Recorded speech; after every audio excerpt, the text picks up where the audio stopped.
Hello and good morning and welcome to day 2 of the WUL Championship weekend. We are in store for 2 games today, beginning with the 3rd place game between Arizona Sidewinders and Oregon Onyx. My name is Manisha Dariani and I have the pleasure of being your play-by-play commentator along with my co-host. Hi, I'm Katie Killebrew. I'm here to give you a little bit of color as we cover this 3rd place final. So again, as you can see on the screen, the 2 games that we had yesterday were the semifinals between Arizona and Seattle, where Seattle commandingly won over Arizona. And then perhaps the surprise of the evening, Super Bloom taking the win over Oregon Onyx in a similar commanding fashion. So now we are coming into our 3rd place game with both teams, I think, with a lot to prove and a lot left on the table. Yeah, both of these teams didn't have the result that they wanted last night, but I think that they have a lot of fire coming out this morning. We were watching both teams warming up, and there is absolutely something to prove for these games. They are ready to play this game this morning. Yeah, I think both for Oregon and for Arizona, both teams feeling like they just left so much on the table in terms of what they can produce and how they can play together. Talking to coaches this morning, both are really talking about the left opportunities from yesterday. And I think a lot wanting to make some adjustments this morning, knowing, by the way, the conditions are slightly different than when they played yesterday, particularly for Oregon Onyx. Yeah, it is very warm here this morning, which I think Arizona Sidewinders is almost excited about. They're ready to play in this heat. They chose those white. Excited about. They're ready to play in this heat. They chose those white jerseys, knowing maybe that they'd be out here on this warm field today. You can see that the Onyx is starting to take the field. We have a couple of players to watch. Who are you looking forward to seeing today? You know, we saw such great performances from both teams, but if I were to say who I'm watching for, particularly on the Oregon team, which we're seeing introduced right now, I do think Kimber Coles is clearly the player to watch. Coles finishing last night with 4 goals and 1 assist. But more importantly, Allie Steinfeld, 1 goal, 5 assists. Not quite the role Steinfeld is used to, clearly the goal scorer, but really yesterday playing the role of the distributor, playing the one that really had to play those deep shots. Again, watching the game yesterday, I think Oregon understood. They just missed a lot of deep opportunities there.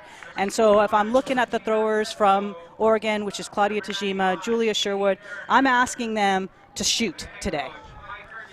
I think I agree with you. I was talking with Julia Sherwood a little bit before this game started, and she was talking about how she's really excited to have this opportunity to play with Onyx, with a lot of players who had formerly been rivals, specifically Lindsay Wilson. They had been absolutely at each other's throats in college. Wilson playing for UW Element, and she was playing for Oregon Fugue, and having the opportunity to play together has been really fun, learning new roles in this game. But I think that really for them to make an impact on this game, they're going to have to execute. And now we've seen the players have been introduced, and our 4 observer crew, as we recognized yesterday, we have an all-female and non-binary observer crew at the center of the field for the coin toss. Again, the coin toss is designed to be able to determine who will be receiving, who will be pulling, and from what end zone. We see the captains meeting at the center of the field right now, but again, let's not leave anything for Arizona as well. Arizona also with a lot to prove to today. You know, Helen Eifert, one of the captains who you see at the middle of the field. Couple of reminders. If you can, make sure not to roll up your shorts. The stat keeper was having a hard time finding numbers yesterday. Call your double teams, call your travels. Yeah, everything else seemed pretty good from yesterday. We have a blue and a red, and I believe I have Arizona as your visitor, so you're going to call it. So 3, 2, 1, go. Nice. No, seriously. Okay. Okay. I really like having the observers mic'd. It really gives you a perspective down on the field. For those of you who are listening, basically Arizona won the coin flip. Seemingly Arizona a position they're not used to, it seems, but are deciding to receive to begin this game. Again, now at this point, Oregon choosing the sideline, and Oregon will be pulling towards Arizona. Again, let's go back to the Arizona players. You know, again, Helen Eifert, we're seeing one of the captains right now currently dealing with a knee injury, but yet still was able to pull out and gut out 3 assists yesterday. And more importantly, we have Melissa Dunn, who finished with 2 goals, 1 assist, and several blocks.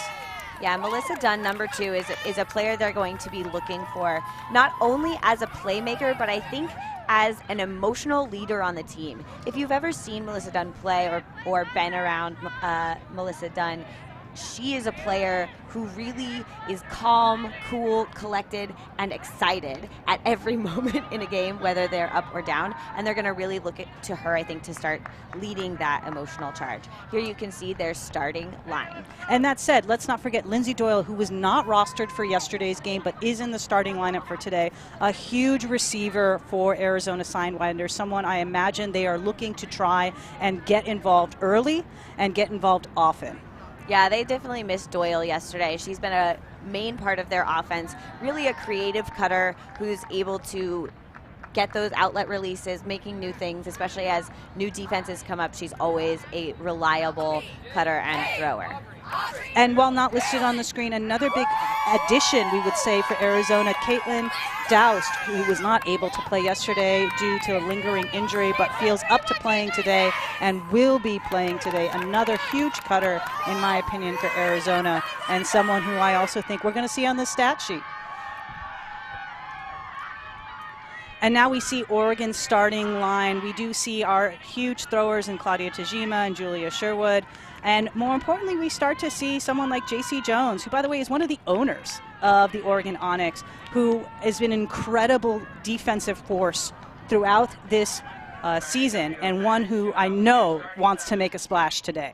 Absolutely. We saw a couple of missed opportunities from Jones last night, and I think that having another opportunity today to play, to prove that, to get those Ds back, to have another chance to play. We can see Allie Steinfeld waving at the camera there. I love the fire that they bring.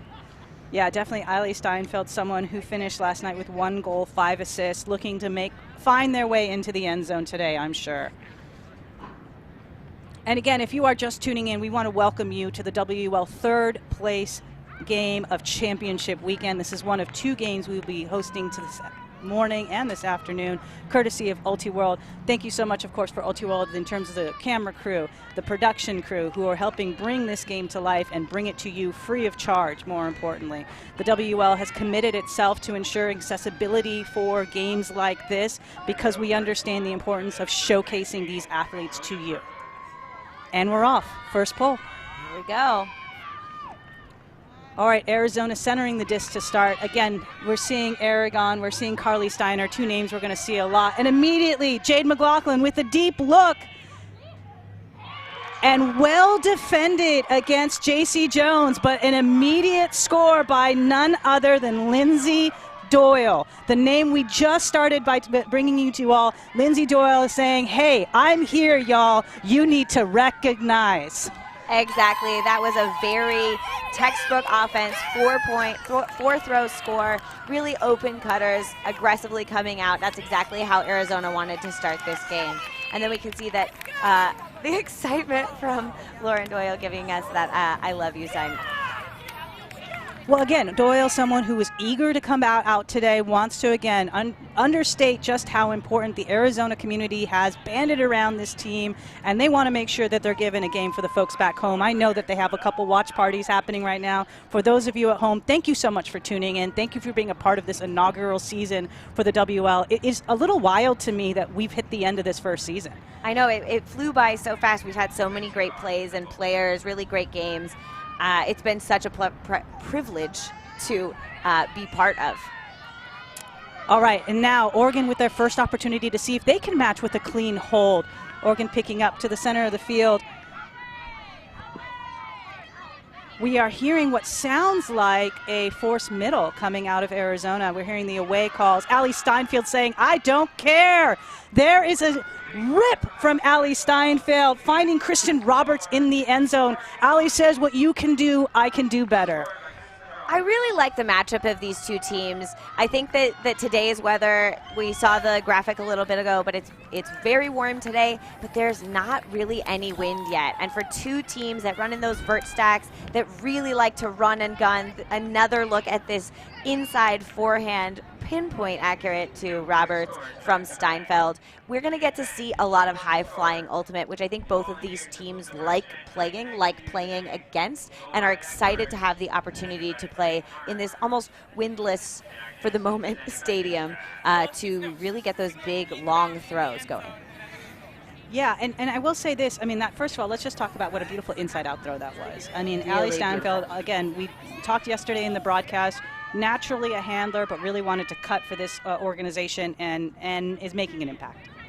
All right, Arizona now with the disc. Again, starting with their vertical stack with the disc in the middle of the field, looking for an outlet, finding an outlet in the middle of the field. Jade McLaughlin, unsurprisingly, with the disc. Carly Steiner now back. Aragon looking for the outside throw, and the observer calls it in. Towing the line there is Aubrey Dietrich. Back to Aragon. Now we're in the middle of the field. Going to Stein. Jade McLaughlin with a great grab about 5 yards outside the end zone. Now dumping it back to Steiner. Steiner dumping it down to the middle of the field to Aragon. Aragon going with the around throw. Just now 2 yards outside the end zone. Lindsay Doyle to Cynthia Thomas. Doyle immediately making an impact here. Now with 1 goal, 1 assist. Thomas with their first goal of the morning. I'm excited to see Cynthia Thomas get involved in this game. Yesterday had I don't think I've ever seen it. She had a Callahan in the middle of the field to retain possession. And then again, just the awareness from Doyle to find that lane. Really nice inside backhand. And if you just saw that replay, we also saw Dietrich with the really nice toe line grab to keep possession from the around throw from Aragon.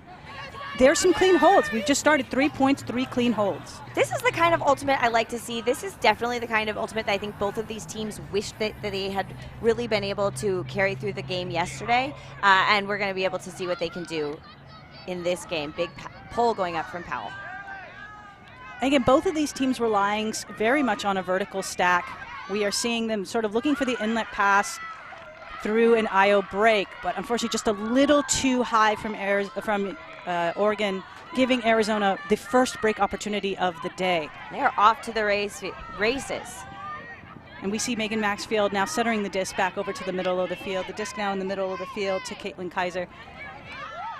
Oh, a deep attempt, unfortunately blocked. That was a block coming from Chris Boulier. Great awareness to put up their hands and say, nope, you're not going to get that round throw on me. No, I think Oregon is glad to get that disc back, and that's a really great block.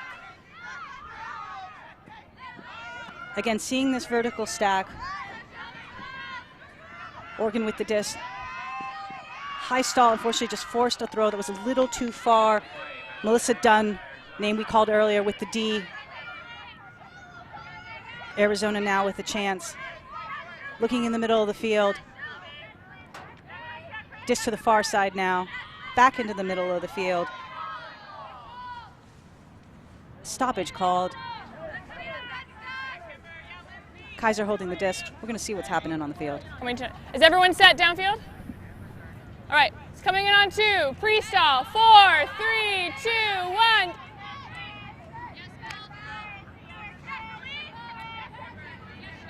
Arizona utilizing these little dump passes to try and get some movement going, something I think they wish they had done yesterday. But the breakthrough a little too far. Now Oregon with an opportunity. Oregon with the disc. Eisenbray in the middle, moving the disc back and forth. And then we see a deep look, unfortunately seeming to no one. I'm not sure if there was just a miscue there or just perhaps Oregon needing a chance to take a break. Yeah, I think that has to be a yardage, a field position game. They know that the closer that they get to the end zone over the course, even if they're not on offense at the moment, the better chance they have of eventually scoring this point. Oregon starting this point on offense. And we're seeing these streaking up line cuts coming from Arizona, but unfortunately not a deep cut coming yet. So we're seeing the inside out break, this back to the middle of the field. Just little dumps, give goes. Keeping the disc moving. Done with the disc. Looking for a reset. Disc is now in the middle of the field. Kay Powell with the edge to the back, middle of the field. Who is that with the grab? That looked like number 12, Megan Megan Maxfield. Maxfield.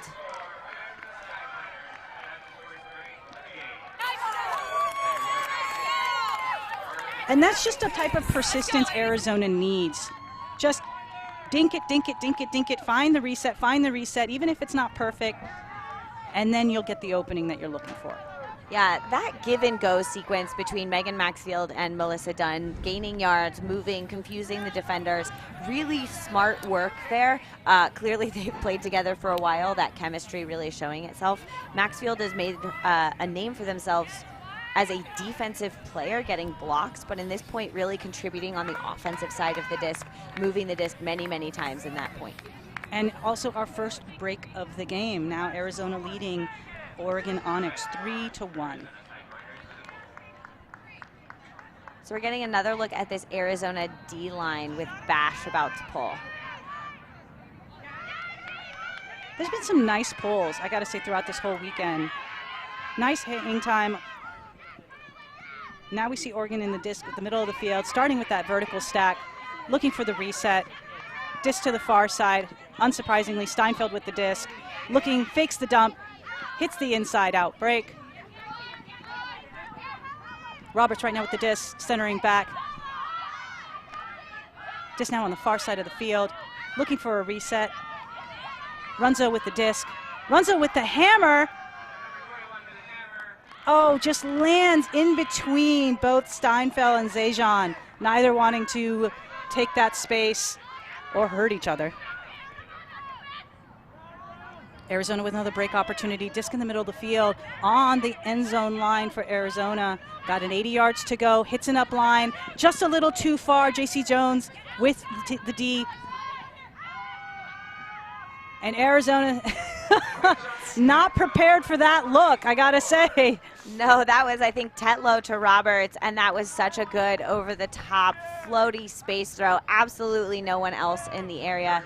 Jones, we talked about earlier in the broadcast, a defensive player, absolutely intercepting that and immediately moving the disc back on offense. Really good work for Oregon, who needed to get that score, calm down, and stay in this game. Yeah, and put their D-line back out. Again, you see the replay, Jones immediately handing the disc off, and then you see Tetlow with the over-the-top score over to Roberts in the end zone. Yeah, and if you're keeping track, that is all of Oregon's scores so far have been scored by that woman, Kristen Roberts. It's only two. There's way more scoring to go. I'm just saying, currently, 100% of the scores. I mean, those are stats any cutter really likes. I like the math on it, personally. Easy for me as a commentator. All right, Arizona getting the disc. Again, starting into their vertical stack, finding right now Steiner. Steiner looking. Uncharacteristic dot from Doyle. Already was looking downfield, I'm sure. Claudia Tajima now picking the disc up with an opportunity to break. Looking for a reset. Finds the reset in the middle of the field. Disc now into the close side of the field. Sherwood handing it off. Watakoka to the middle of the field. Tight throw to the far sideline. That was Barth with the throw. Just a little too high for the Onyx receiver. Arizona now with a chance to complete the hold. Yeah, I honestly think the Arizona defender there made the run that made the player misread it. Starting with an inside-out break. Looking for McLaughlin. Catch under pressure. Just now back to the middle of the field. Hits Doyle. Doyle's like, I'm not going to drop that one. Back to Steiner. Steiner finds another reset in Doyle. Hits the little clever inside-out break. Aragon then with the yardage gainer to McLaughlin. McLaughlin looking to the end zone. And a great, great grab under pressure. That's Reich, number 25, with the score.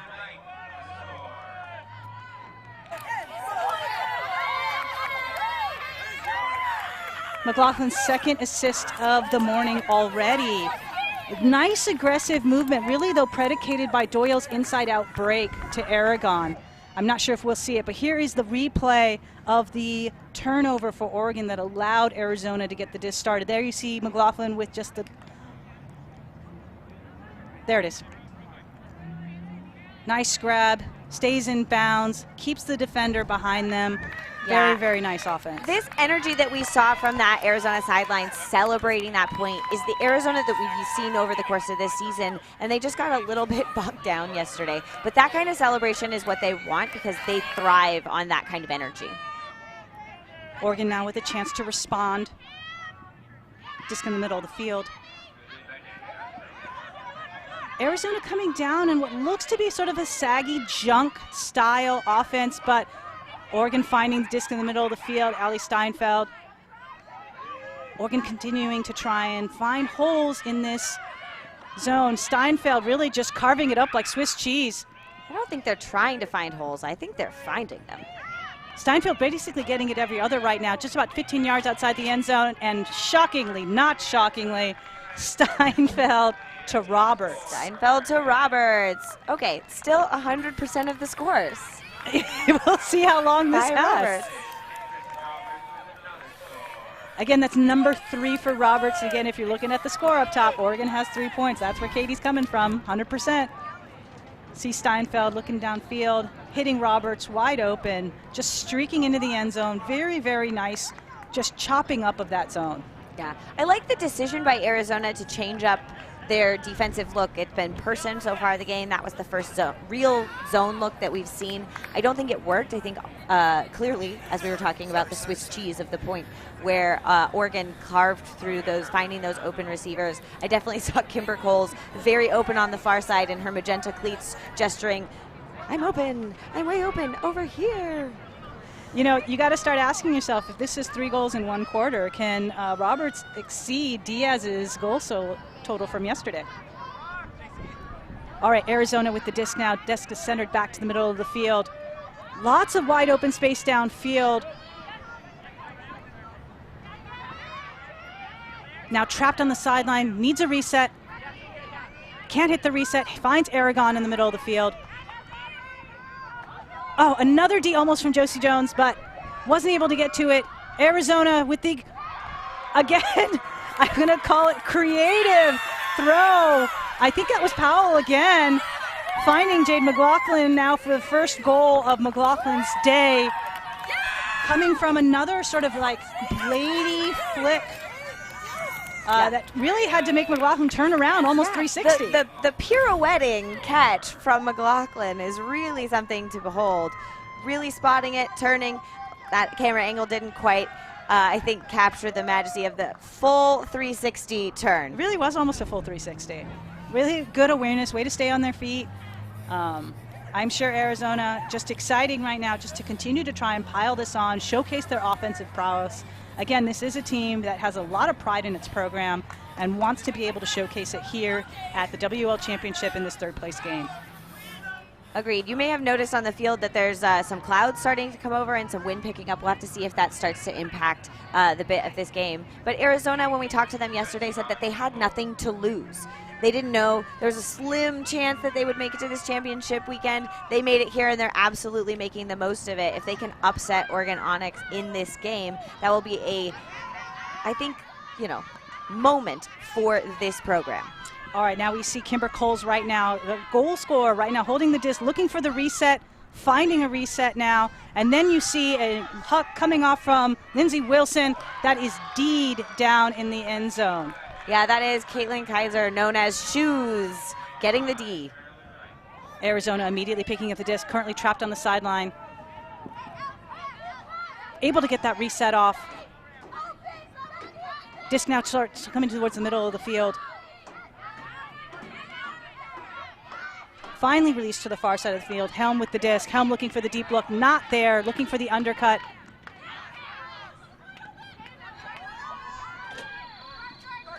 We hear a timeout called again for those of you at home. Coaches are allowed to call a timeout. You hear that trill of a whistle. That is Arizona calling a timeout, wanting to reset. It felt frantic at that moment. I understand why Arizona wanting to try and earn another break here. calling this timeout. Yeah, trill. Trill is exactly the word for what that noise is. Timeout trill. I don't think that that's going to catch on, however. This is important to note about the WUL ruleset, that players can change out. So it will be a tactical decision on the coach's part whether to put on O-line, D-line, fresh legs, new types of players, or keep those same players and have a talk about the tactical changes in that point. And you can already see on the screen, we are seeing new players being substituted in, a very more offensive-focused line coming out of Arizona, recognizing the momentum of this opportunity to gain another break on Oregon Onyx here early, or really late in the first quarter, but early in this game. Yeah, Oregon Onyx is also talking to each other. It looks like they will have a more of a defensive-minded line. I can't tell how many different players are on. I think that that's one of the things that the stat keepers were saying, that the timeouts are great for us as viewers and commentators and players, and really hard for them because suddenly you have a bunch of new people on the field in that point. And again, the stat keeping important because it is something that the WUL has committed itself to do, to not only just showcase these athletes, but showcase how they produce on the field as well. Arizona not picking up the disc, coming out of the vert stack. Finds an immediate reset. Hits the under McLaughlin with the disc. Dangerous, dangerous thrower. Open right now. JC Jones tried to bid a little too hard. Aragon now with the disc about 10 yards outside the end zone. Finding a reset. Doyle passes it back. Oh, what a nice grab there by Wright, really climbing the ladder to be able to come down with that throw. Perhaps that wind picking up the throw just a little bit, but Wright reaching to the sky, coming down with the grab, and Arizona with the second break of the game. Yeah, momentum is all in Arizona's favor right now, not just because of their scoring, but really I think because they're committed. You can see all of the Arizona players came out on the field on that particular score. And that kind of energy builds on itself. I think that that's what Arizona needs to keep doing, celebrating each other, moving up and down the field. I think that sometimes you forget that you win as a team and you lose as a team. And if you want to do that, you got to get all of you together. And what's great, I love these shots of the points, of the players talking to each other after points, really talking about the adjustments. It's not enough to talk about your failures. You also have to talk about your successes. Absolutely. Arizona now with another D-line out there, looking to try and continue to add to their lead. Again, already 2 breaks in this first quarter. We have about 2.5 minutes left in this first quarter. Arizona really looking to try and capitalize again.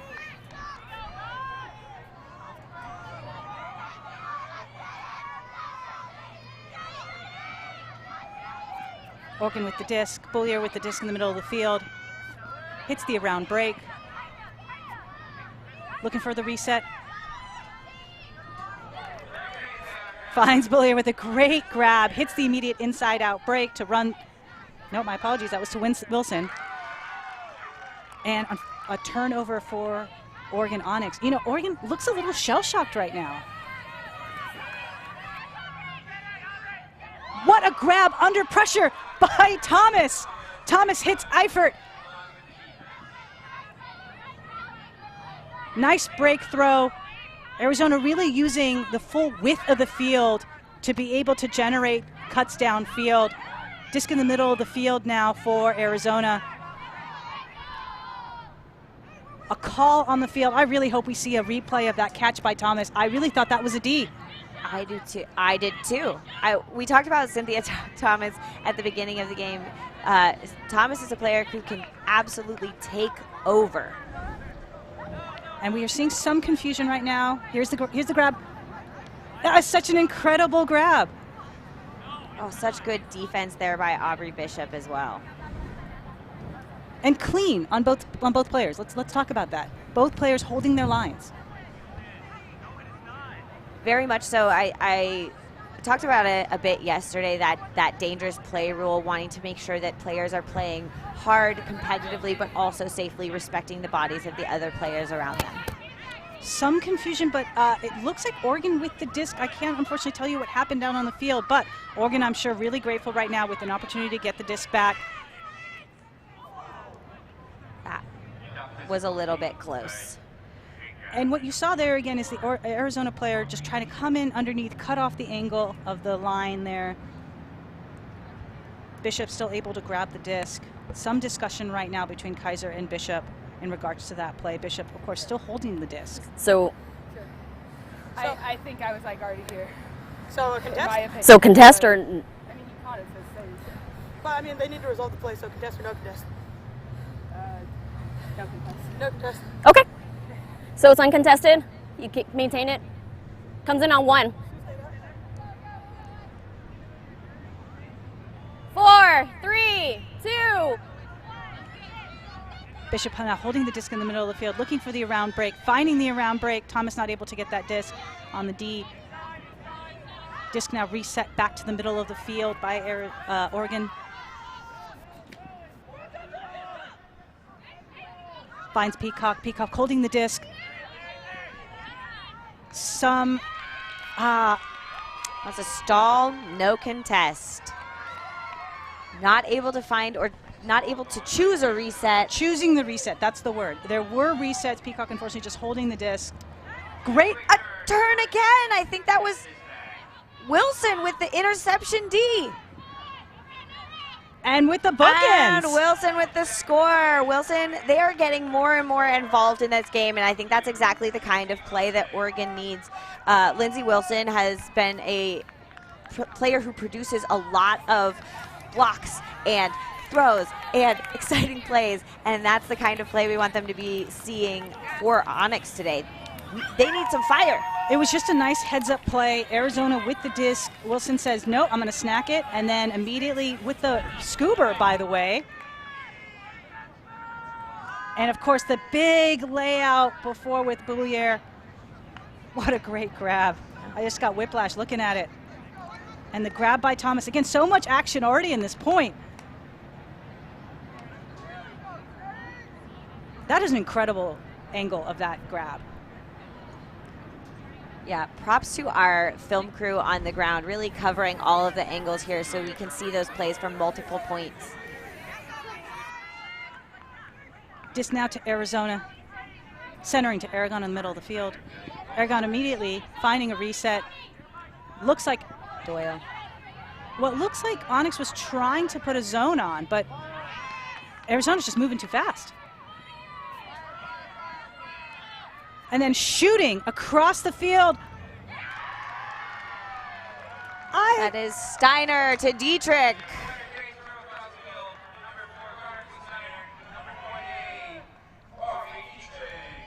All right. It was aggressive. Yes. Aggressive is the word I would use. This cross-field huck, credit Dietrich for just stepping in front, but high risk, high reward. Yeah, I mean, I think we saw yesterday that actually Arizona was punished for falling into the hands against Tempest, playing into those zones, trying to dink and dunk and complete mini passes, when their strength is really hitting those deep receivers. I think you can say that Carly Steiner said, I don't want to play against this zone for a long time. I want to score. You know, in fairness, Arizona, when we talked to their coaches this morning, said that the key to today's game was they had to trust each other more. That was a trust throw. Absolutely. All right, Arizona now with the 3-point lead in the waning seconds of the first quarter. Again, as a reminder for those at home, this quarter will not end on the clock. It will end on possession. So Oregon with an opportunity to play it out or score quickly. Turnover on the upline cut, giving Arizona an opportunity. Again, the time is going down, but Arizona saying we're going to be really aggressive. And it looks like there's still time left on the clock. It means Arizona has now given Oregon an opportunity. Oh, Zajon in pursuit, but unfortunately out of bounds. That will be the end of the quarter. It felt, so here's the unfortunate thing, that felt a little frantic because in that opportunity of just 6 seconds, wait, there is a call seemingly on the play. Oh no, they're just understanding that the quarter is over. The players will figure themselves out on the field, but what we can tell you up here is that in the span of 7 seconds, we saw 2 possession changes, And as far as I'm going to say, I get to be critical right now. First of all, great D. Let's acknowledge that is a great D right there.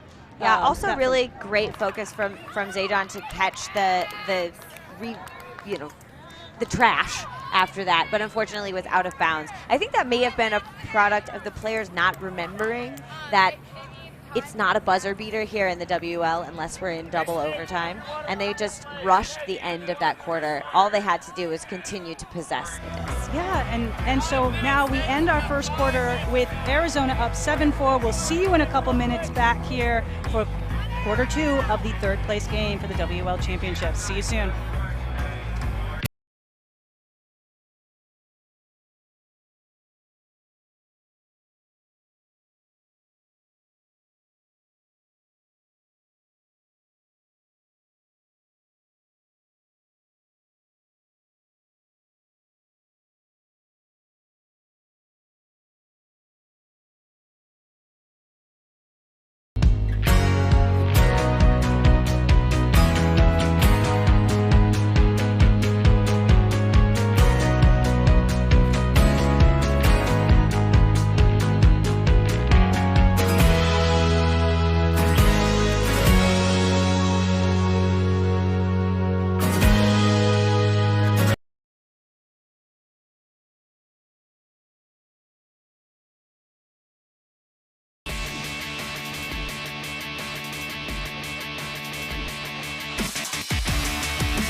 We believe that women and non-binary athletes deserve to be seen and our abilities showcased for the world to see.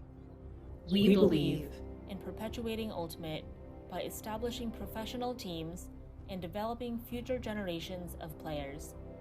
We believe players of all identities and backgrounds deserve an equal opportunity to be recognized and lauded for our achievements in our sport. We believe in sustainably and responsibly creating equitable and accessible avenues for women and non-binary athletes to join and participate in our sport. We believe that being transparent, open, and responsive to criticism is critical, and that there should always be space to fix our mistakes, grow, and be better. We are the Western Ultimate League.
And welcome back to the WUL Championship third place game. We are here in sunny San Diego. It's the beginning of the second quarter. What are your takeaways, Katie, from the first quarter? I don't know. My takeaway from right there is all the Arizona players are clearly veterans of hot games.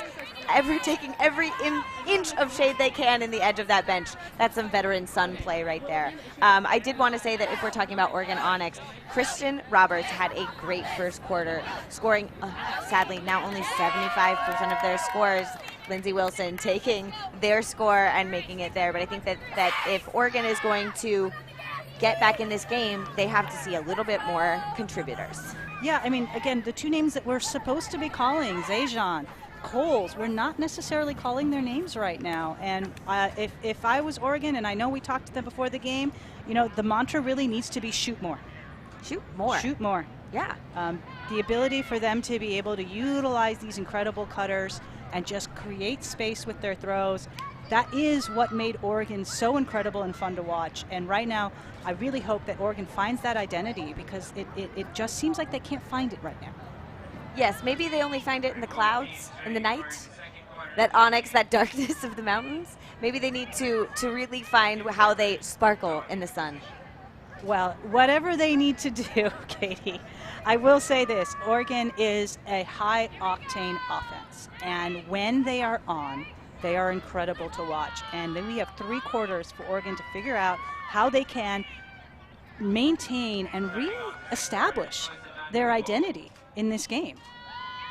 Again, Oregon starting with the disc, receiving to begin the second quarter. This is the WUL third place game between Oregon Onyx and the Arizona Sidewinders. Yeah, that pull going out of bounds, so we're going to see Runzo be able to center the disc. Looking for the break mark. Yeah. Oregon starting in their vertical stack with no resets back. Runzo looking for the outside, finding Steinfeld. Steinfeld looking for another break, hitting again another break. Chris Beaulieu now with the disc. Disc now centered back to the middle of the field. Wilson swings to the far side to Steinfeld. Back to Wilson. Wilson now shooting deep. And just a little short for Zajan. But what a good D from Lippincott. We watched a bunch of highlight plays from that player during the break and commenting how Lippincott is now in that now famous Sports Center play. But what a good defensive position that was. You know, and something perhaps we need to pay better attention to. The reason maybe we're not hearing about Zajan is because Lippincott is matched up. Arizona now just inside their own end zone, looking for the reset, finding Lippincott. Disc now in the middle of the field. Unfortunate drop. Yeah, that's the second drop I've seen from Maxfield today. A little bit close. What a beautiful around throw. A foul call, however, made on that throw. It appears that it is a not contested. Again, using the hand signals to help us here in the booth. Tell us what's happening on the field. I appreciate the hand signals so much more. At first, when I saw them, I was a little bit skeptical to their use, but as a coach, as a commentator, not having to rely on the charades is really great. Beaulieu now holding the disc, 15 yards outside the end zone, hits the inside out break, now 3 yards outside. And Zajan on the board. Yeah, that was Wilson to Zajan for the important Onyx hold. And I think that was Wilson with the assist.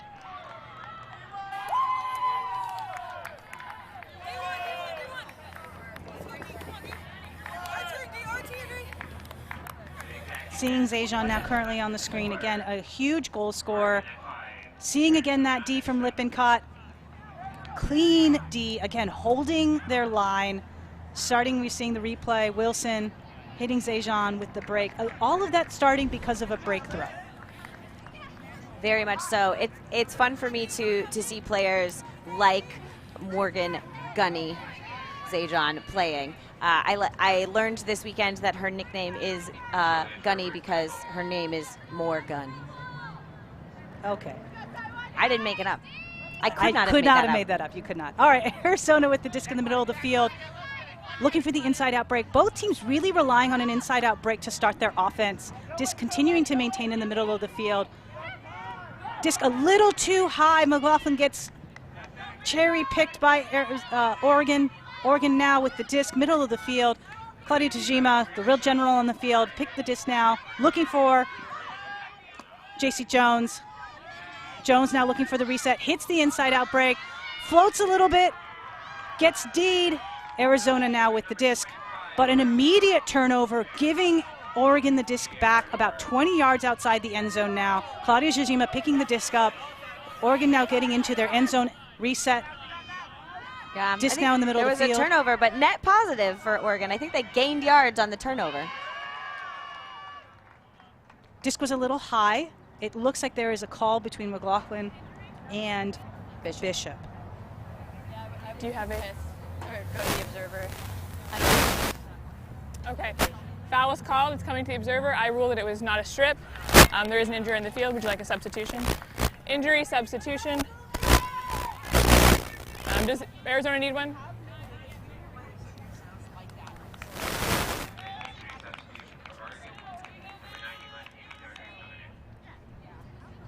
And you're seeing the observer call there, overruling the foul call, or the strip call, it looks like.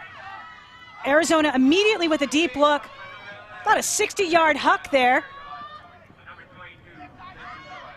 Doyle now finds a receiver. Dietrich. Lauren Doyle absolutely producing. Sorry, Lindsay Doyle absolutely producing. I got to, like, what just an incredible turnaround of events.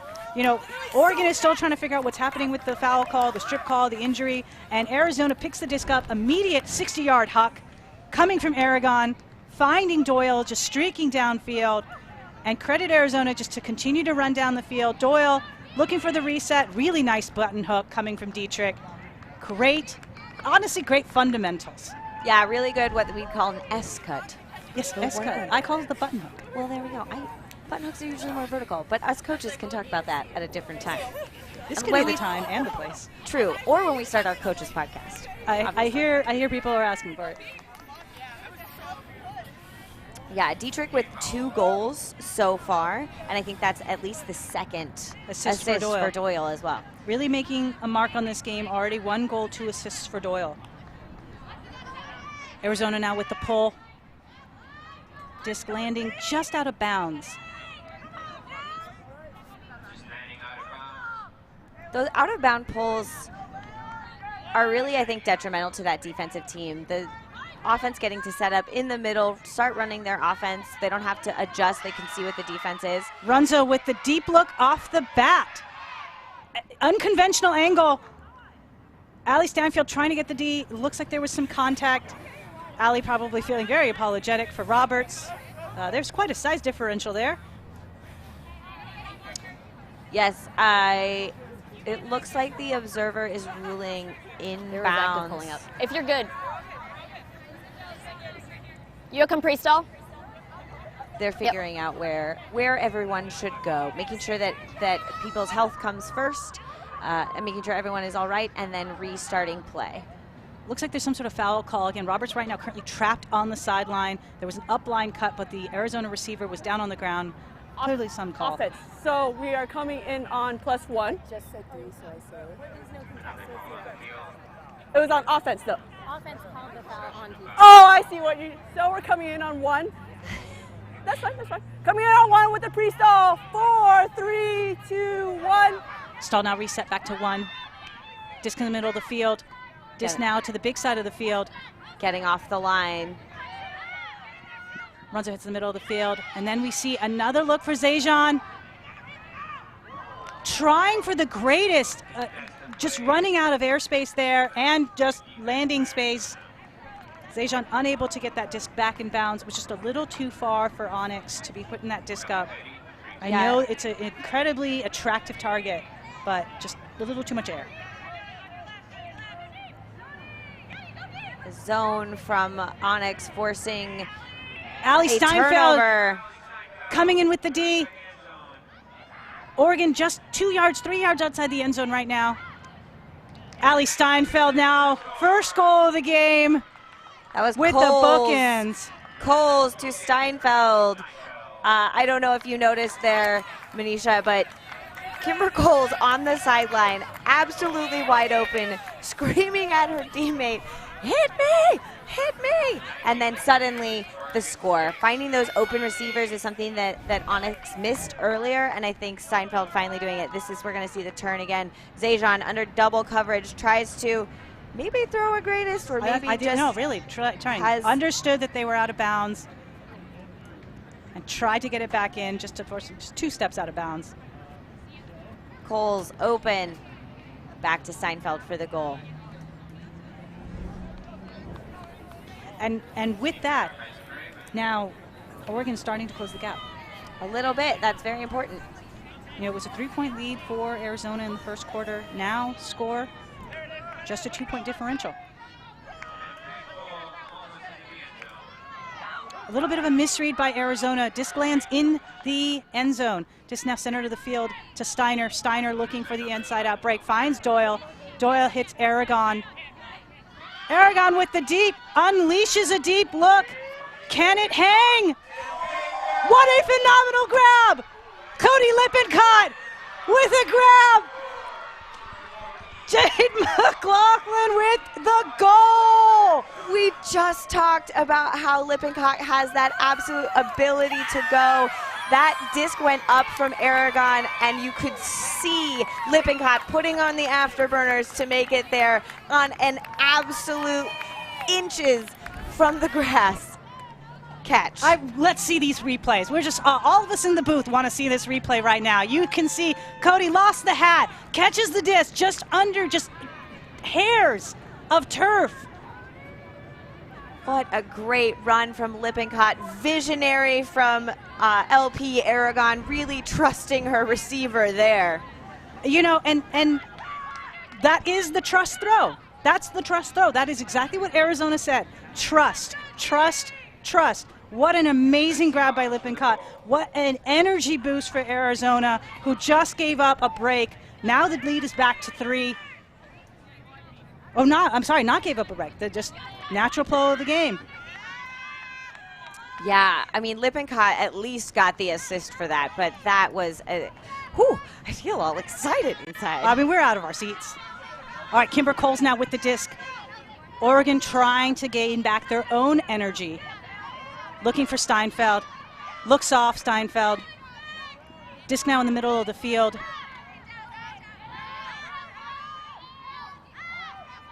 Hits Zajan. Zajan now trapped on the sideline, looking for the reset. Tries to throw the inside out break. Some call. There's been a call on the play. Come back, y'all. There's a call on the play. I do have to respect receivers who see that without, double checking and immediately get that deep. That is why Arizona has made those fast breaks keep happening. It looks like there was an injury call. Wilson seems to be exiting the field.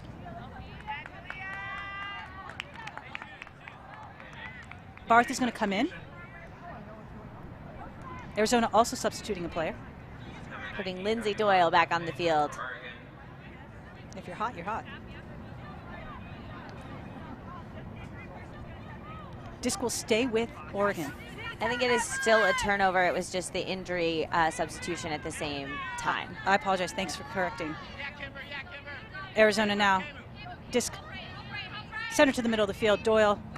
Really, really great use of the reset for Doyle. Really getting that first inlet pass. Disc now trapped on the sideline. Close sideline for us. Doused. Back to the middle of the field. Dunn. Dunn swings around. Doyle now with the disc. Disc back to the middle of the field. Petty with the disc. Tight space. Resets back now. Dunn with the disc. Dunn swings around. Disc hangs. Disc now back on the far side of the field. Doyle with the disc again. Disc coming back towards the middle. This isn't quite the polished vertical stack that we're used to seeing. Whatever Oregon's defense is doing. Doused with the turnover, but Oregon choosing to take the play in the end zone rather than walking it up. Oregon now, Steinfeld, Zajan, those two, they recognize they need to play. Steinfeld now really coming back and saying, you know what, I'll come back and handle. Tetlow with the disc. Allie now perhaps going to see another every other. Allie deciding to call a timeout on the field. Veteran move. Yeah, there were a couple of breaks in this point, but this is definitely a point that Oregon wants to score. Needs to. Needs to score. I mean, everyone wants to score. Yes, but we've seen big momentum shifts in this game because Arizona is making high-profile plays. They're celebrating their teammates. They're rushing the field.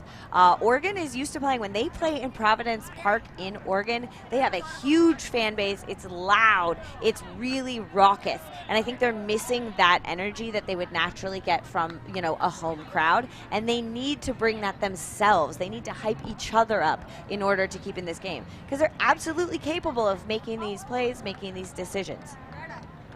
And that said, even though this is not a home game for either of these teams, both are rocking both of their kits today. You're seeing Arizona in their whites this morning. Arizona selling their merchandise on their website at arizonasidewinders.com/team/store. If you are interested in checking out the Sidewinders gear, go check out that website. Again, there's a lot of discussion who has the cleanest kits. I know there's a lot of people who feel like it's Arizona. I would disagree, but I feel like I respect other people's opinions. Although as a commentator, I now have a new respect for jersey design. There is something to be said for being able to read numbers from far away, and certainly the Arizona jerseys are easy for me to read. That's true. The teal's really nice. All right, Oregon now with the disc. Having subbed in new players, we are seeing Zajan no longer on the field, Steinfeld no longer on the field. Disc is now called in. Starts with an inside-out break. Eisenbray with the disc. Another inside-out break. Wilson holding the disc. Resets back to the middle of the field. Turner holding the disc. Back to Wilson.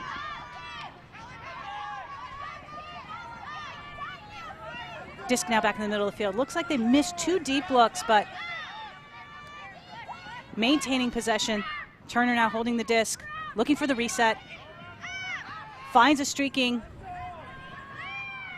Boulier now back to the middle of the field. Turner now holding the disc. Turner puts it up. Excellent defense by Arizona. That is Liz Murphy of Colorado Shame with that D. You can hear Arizona chanting, break, break, break. Arizona now looking for the help. Some miscue between the two handler resets, giving Oregon the disc about 5 yards outside the end zone.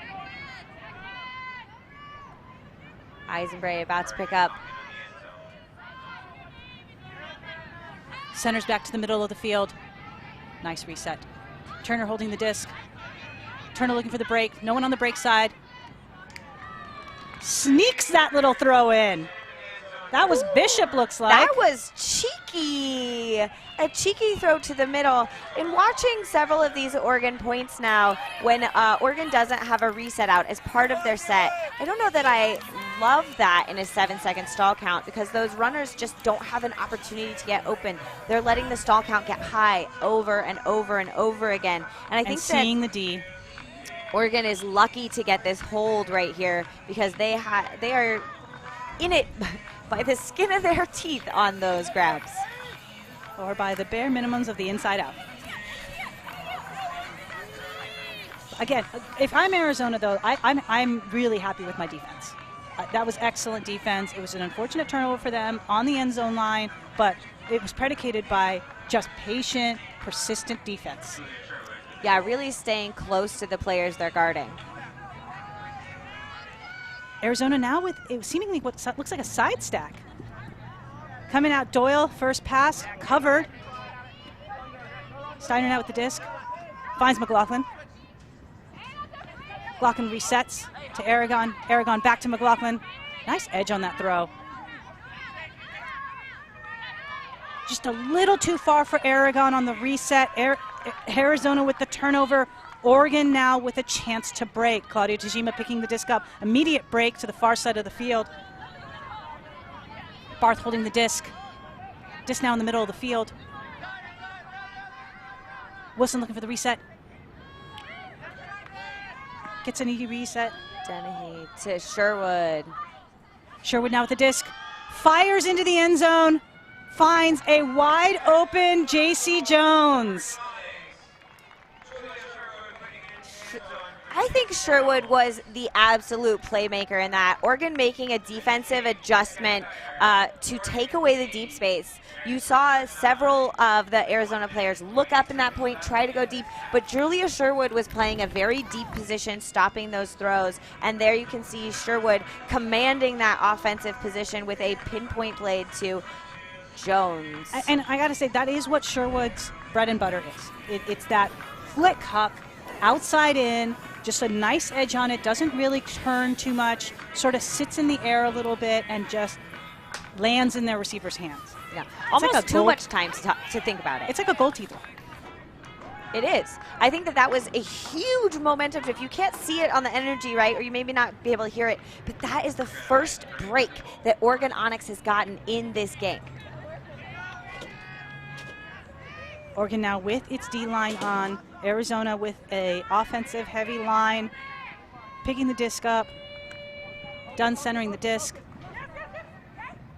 Powell handing it off to Thomas. Discussion of a travel. Disc is reset. Thomas resets. And a turn. By Wataoka. Looks surprised. I'm trying to understand where Oregon's going to go. I think Oregon's surprised. Oregon now resetting, finding its offense, finding Claudia Tajima. Tajima now looking downfield. Oh, bidding from Thomas. Thomas misses on the bid. Pits the mark back on. Stall is getting high. Incredible pressure by Thomas. Absolutely. And immediate huck downfield. Shelby Petty with the disc, looking for the reset. Thomas comes to Shelby Petty's aid. Thomas now uncorks an unconventional outside in throw, just traveling over Dunn's head at just an angle that Dunn cannot bring down. Yeah, that would be a really difficult reception. I think that Dunn recognizes that they were on the same page. They were looking to that space together, but just not able to execute. And we're seeing the bid from Thomas. Thomas immediately getting up and really forcing the pressure that created that turnover. Oregon now with the disc, full 80 to go. Oregon finding an initial inlet pass. They're trapped currently on the sideline. Really would like to get them off the sideline. Finding Tajima. Those are 3 upline passes, just trapped. Defender falls down. Another upline look.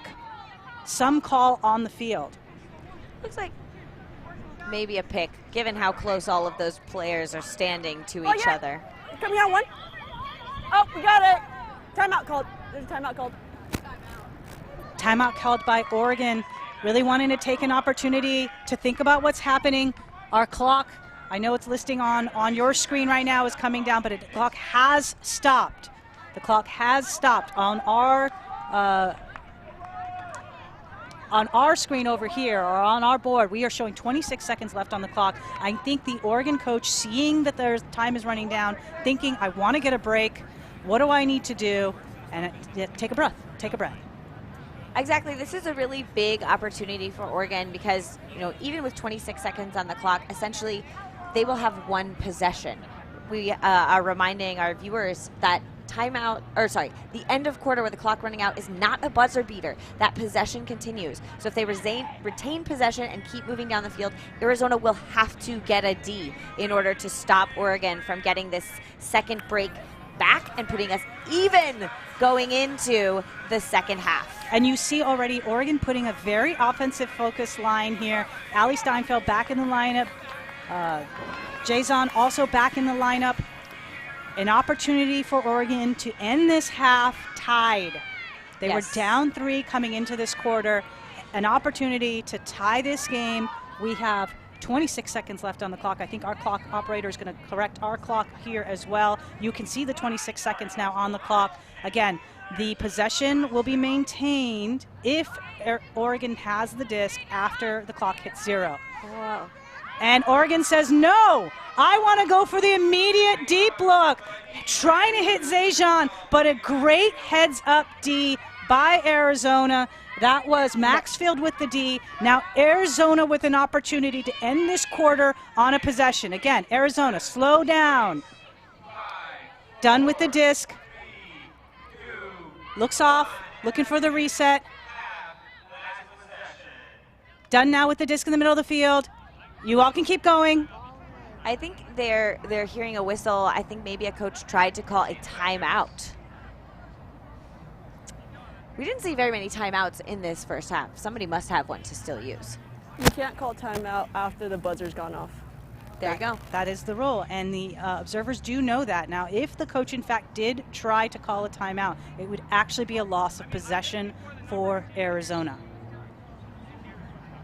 And the question, I think, right now for the observers is, was the timeout called before the clock ended? Was the timeout called before the clock ended?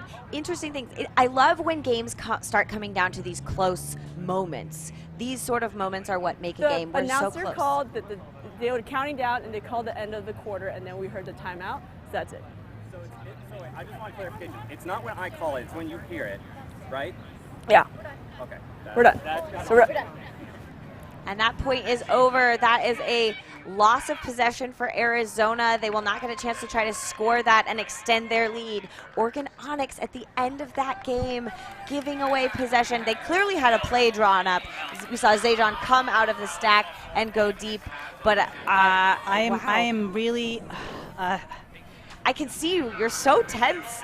Well, it is an unfortunate misunderstanding of the rules, and there is just no timeouts awarded after the clock ends. And I know that coach is arguing, I might have buzzed it before, but I got to tell you, up here in the booth, I heard it after.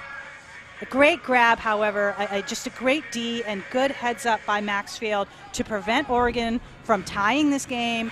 Now you can see that there's a discussion, but we are going into halftime right now. The score is currently Arizona up on Onyx 9-8.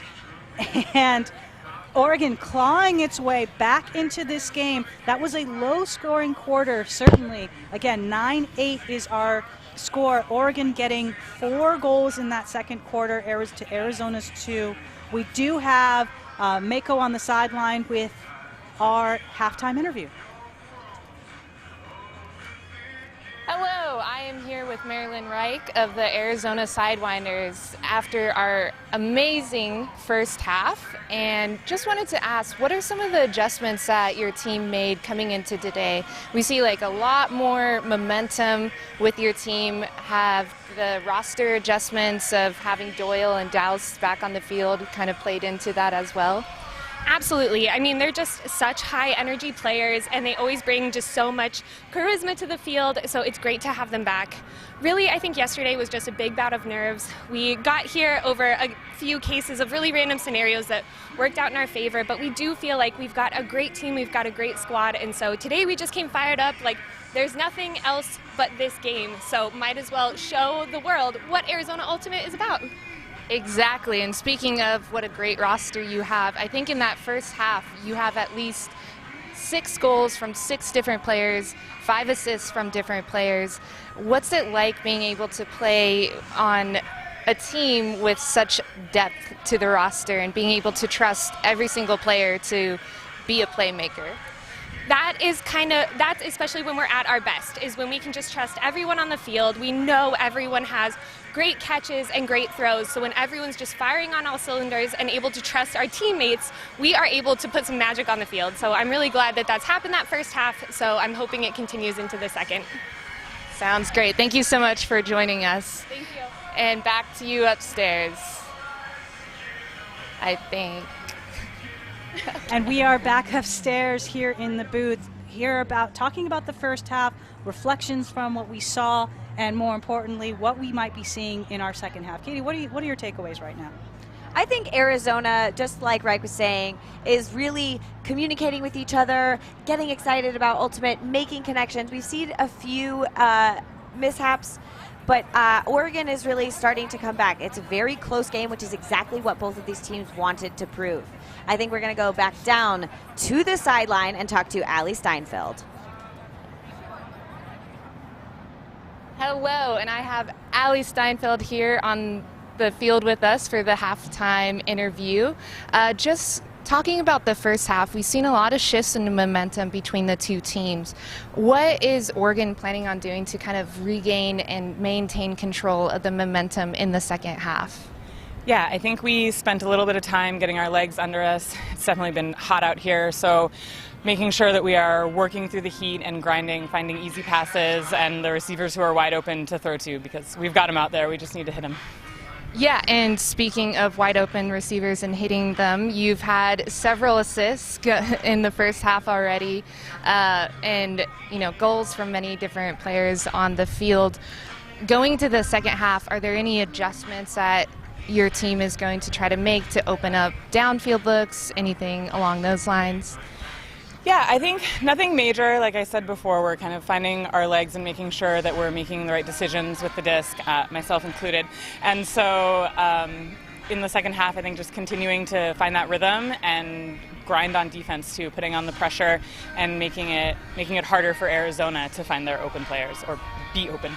Yeah, I think we saw in the second quarter that Oregon Onyx was able to tighten that lead that Sidewinders have, so we'll see how the second half goes and continue to see both teams trading points. Thank you again for joining us. Yeah, thanks so much, and just want to say hi to my kids, Avery and Bennett. Hi guys, I love you. I'll see you tomorrow. Thank you. And back to you upstairs. Allie Steinfeld, what an incredible advocate for this sport, and just a pleasure to have on the WUL board, by the way, as well. We are now leading into halftime. We will come back. Arizona leading Oregon Onyx 9-8. See you on the flip side.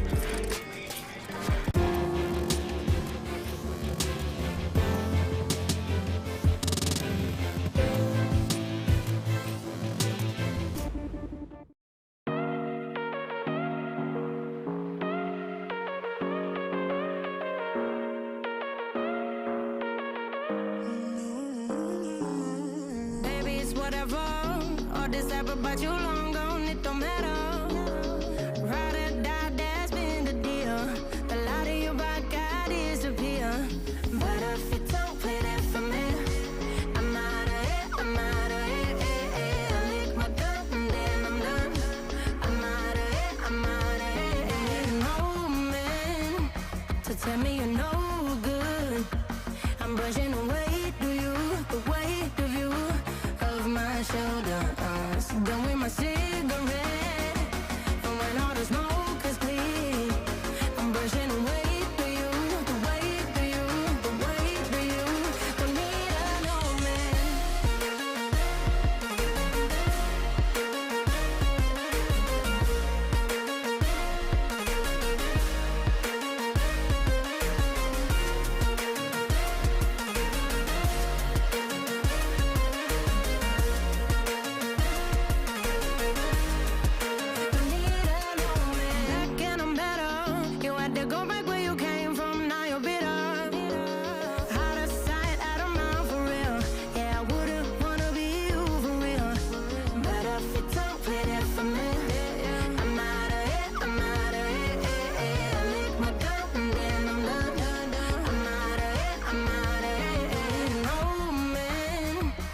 Tell me you're no good. I'm brushing away the weight of you, of my shoulder. Done with my cigarette, and when all the smoke is clear, I'm brushing away for you, the weight for you, the weight of you. Don't need a no man.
And welcome back to the WUL Championship weekend. We are in the third place game between the Arizona Sidewinders and Oregon Onyx. And if you were watching some of the footage during halftime, I just want to make a quick plug. I know we're seeing the game day stats, but if you are enjoying any of this footage and got a chance to watch any of the games, know that these were provided free of charge. But this league needs your support in order for it to succeed and to continue on for future years. So if you can, consider making a donation to the league. But let's turn to game stats. Katie, what do you see? I see very similar stats. There have a lot of the same holds, turnovers. It's really the difference between one break, right? Oregon Onyx has been able to convert one of their 3 break chances, and Arizona Sidewinders has only been able to convert 2 of the 13 break chances they have. Oregon Onyx getting those Ds back. We've seen that momentum, but I think this game is very close. We're gonna see a lot of more high-flying plays. I don't think I've seen as many layouts as I've seen in this particular game. We only are in the first half of one of 2 games that we will be having today. Again, this is the third place game between the 2 teams that lost in the semifinals yesterday, entering into today's game, both with a lot to prove. And as Katie points out, a lot of break chances for Arizona. Arizona has left a lot of opportunities to really put this game away and really needs to come into this second half, understanding the value of that disc and their ability to convert on those breaks.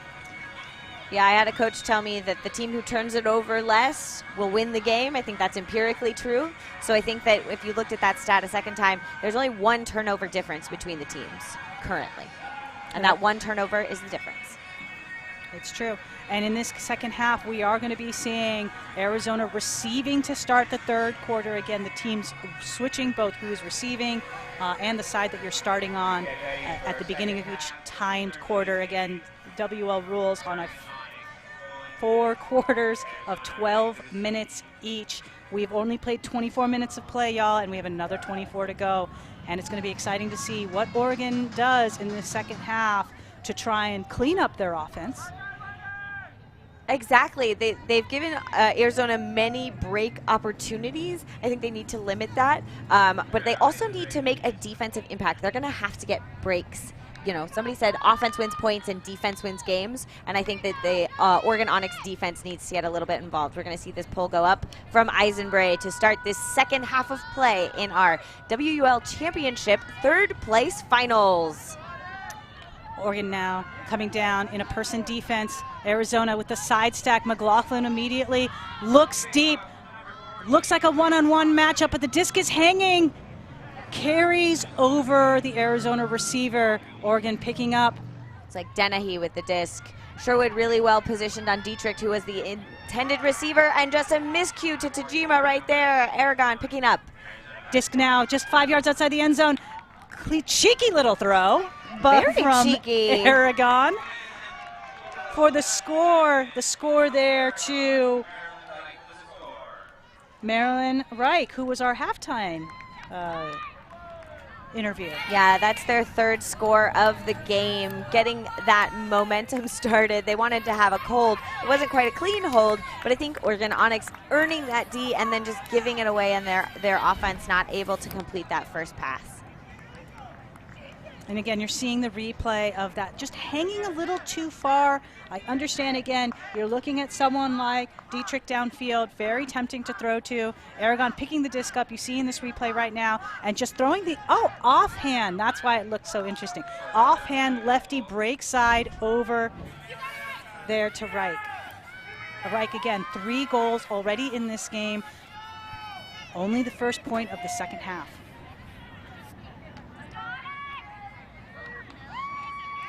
Melissa done with the pull. Oregon centering the disc. Disc in Tetlow's hands. Tetlow resetting. Hitting the right side. Kimber Coles, very bright pink cleats. Easy to spot. Disc now in the middle of the field. Looking for the break throw. Finds the break throw. Second throw's just not coming for Oregon. Disc now back in the middle of the field. Wilson holding the disc. Wilson looking for the break. Hits the first break. Now will they get the second? Unable to get the second break off. Disc centered back to the middle of the field. Runza with the disc. Runza looking open side. Really good upfield defense from this Arizona squad. They are really stopping those secondary options. Wilson uncorks. Little short. Steinfeld cannot come down with it. Discussion on whether there's a call. Steinfeld says no. Nice D by Dunn. Yeah, that disc going a little bit short. Steinfeld trying to make the adjustment, but Dunn getting the D. And Arizona immediately back off to the races. And what you're seeing there is Arizona getting the second break throw off. Now, again, I know it wasn't completed to Lippincott. I don't even think Lippincott saw that throw go off, but that's what right now Oregon needs to do is hit the second break throw. They're getting the first one off. Look in the open side first. Runs it with the disc. Trapped on the sideline right now. Looking downfield. Finds a reset. Roberts with the disc. Roberts now looking for a reset themselves. Roberts. Heads deep, probably a high stall count. Needed to just get the disc out, and it's going to tell Arizona to go 70 yards. It is really stifling defense from the Arizona upfield. They're doing a really good job switching on players, making it very difficult in that vertical stack. They're doing a really good job of sandwiching players. Disc now back in the middle of the field. Run through D by Oregon. Steinfeld now holding the disc. Waiting for the offense to catch up. Can't hit Coles. Resets back to Wilson. Wilson looks for the around. A little too far. Wilson hands on their hips. Knows that they want that throw back. Yeah, I can see calm down hands from both coaches. You know, that slight flapping saying, everyone, it's fine. We're still playing ultimate. Travel called on Dunn. Dunn now with the disc. Trapped on the sideline by Steinfeld. Dunn finds a little throw upfield. And we hear a timeout call. Again, now you can hear it. It's, again, that trilling sound. That is the coach indicating that they are calling a timeout. In this case, Maxfield puts the disc down.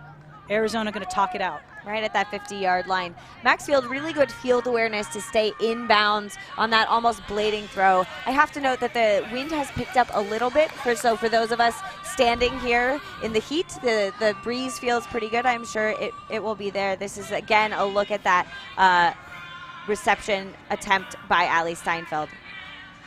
And then what was the run through D from Roberts? Yeah. Well, we talked at the beginning of this half about a lot of clean holds and not turning over the disc. Clearly, they aren't listening to us. Well, again, to your point, Katie, the defense has really stepped up.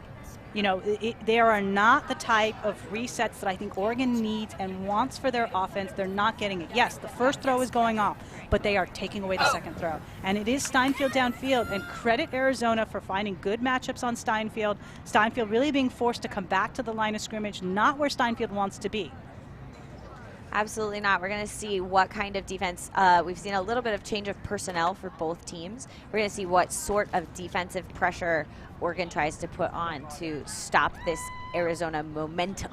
Very much a D line out there for Oregon right now. You see Tajima about to mark up on Aragon. This is going to be trapped to begin as we come out of this timeout. Again, that lefty coming from Aragon. Looks for the inside out break.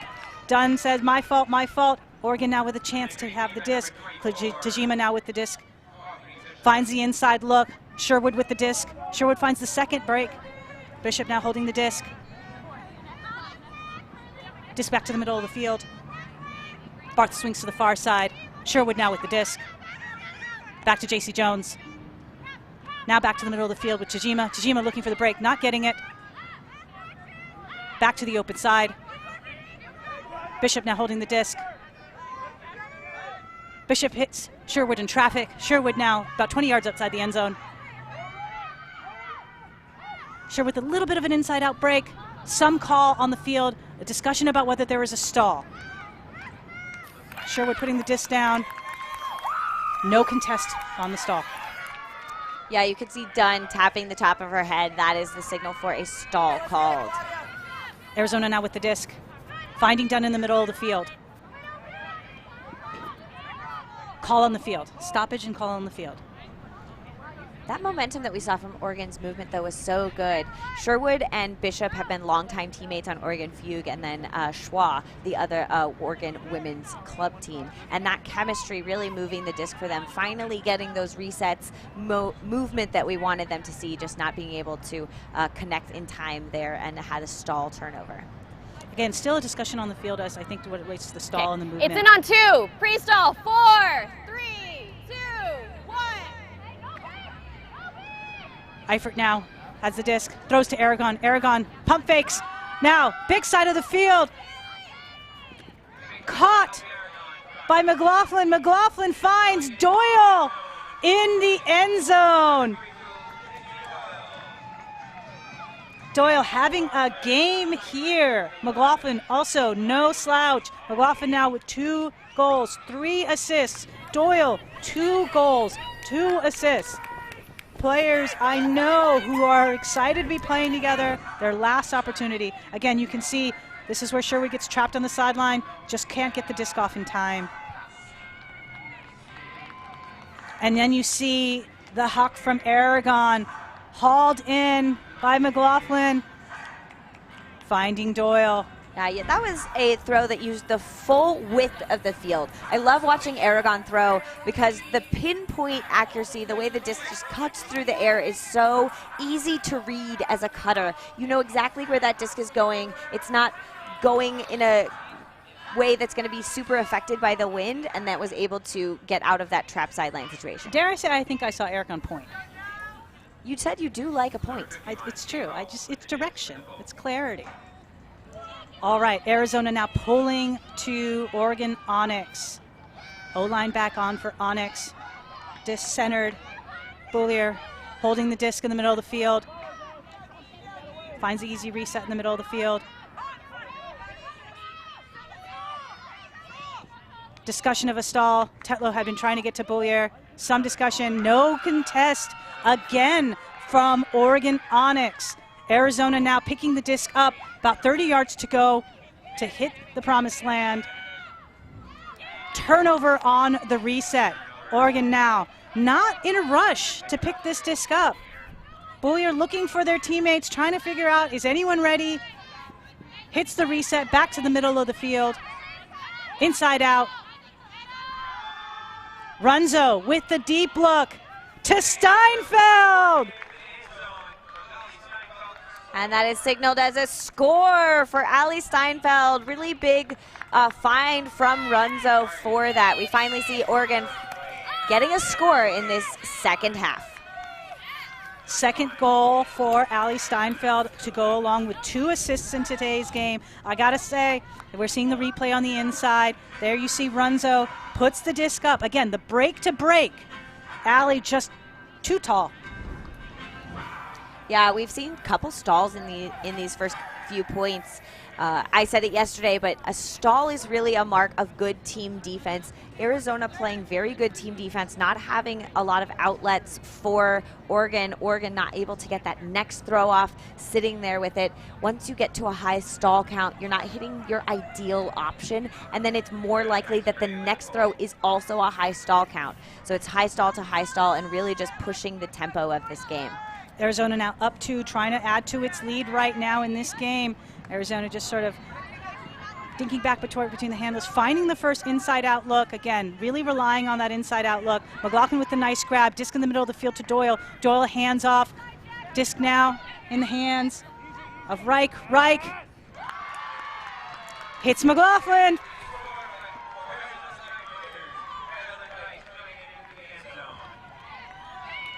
That was such crisp movement. No one was holding the disc for a long time, decisively moving the disc up the field, really trying to find that next option, and they had multiple. Really, really nice movement by Arizona. Again, third. It's so much fun to watch this. If I'm not mistaken, that is now 3 goals, 3 assists for McLaughlin. McLaughlin is a player we talked about before the coverage of their semifinal game yesterday, but really proving, I think, the Colorado teammate, Shame player, usually plays in the mixed division, really making connections and an impact in this game. And again, we're only in the middle of the third quarter. Whew. So much more game to play. Yeah, so much more game left. Arizona now up 3, pulling to Oregon Onyx.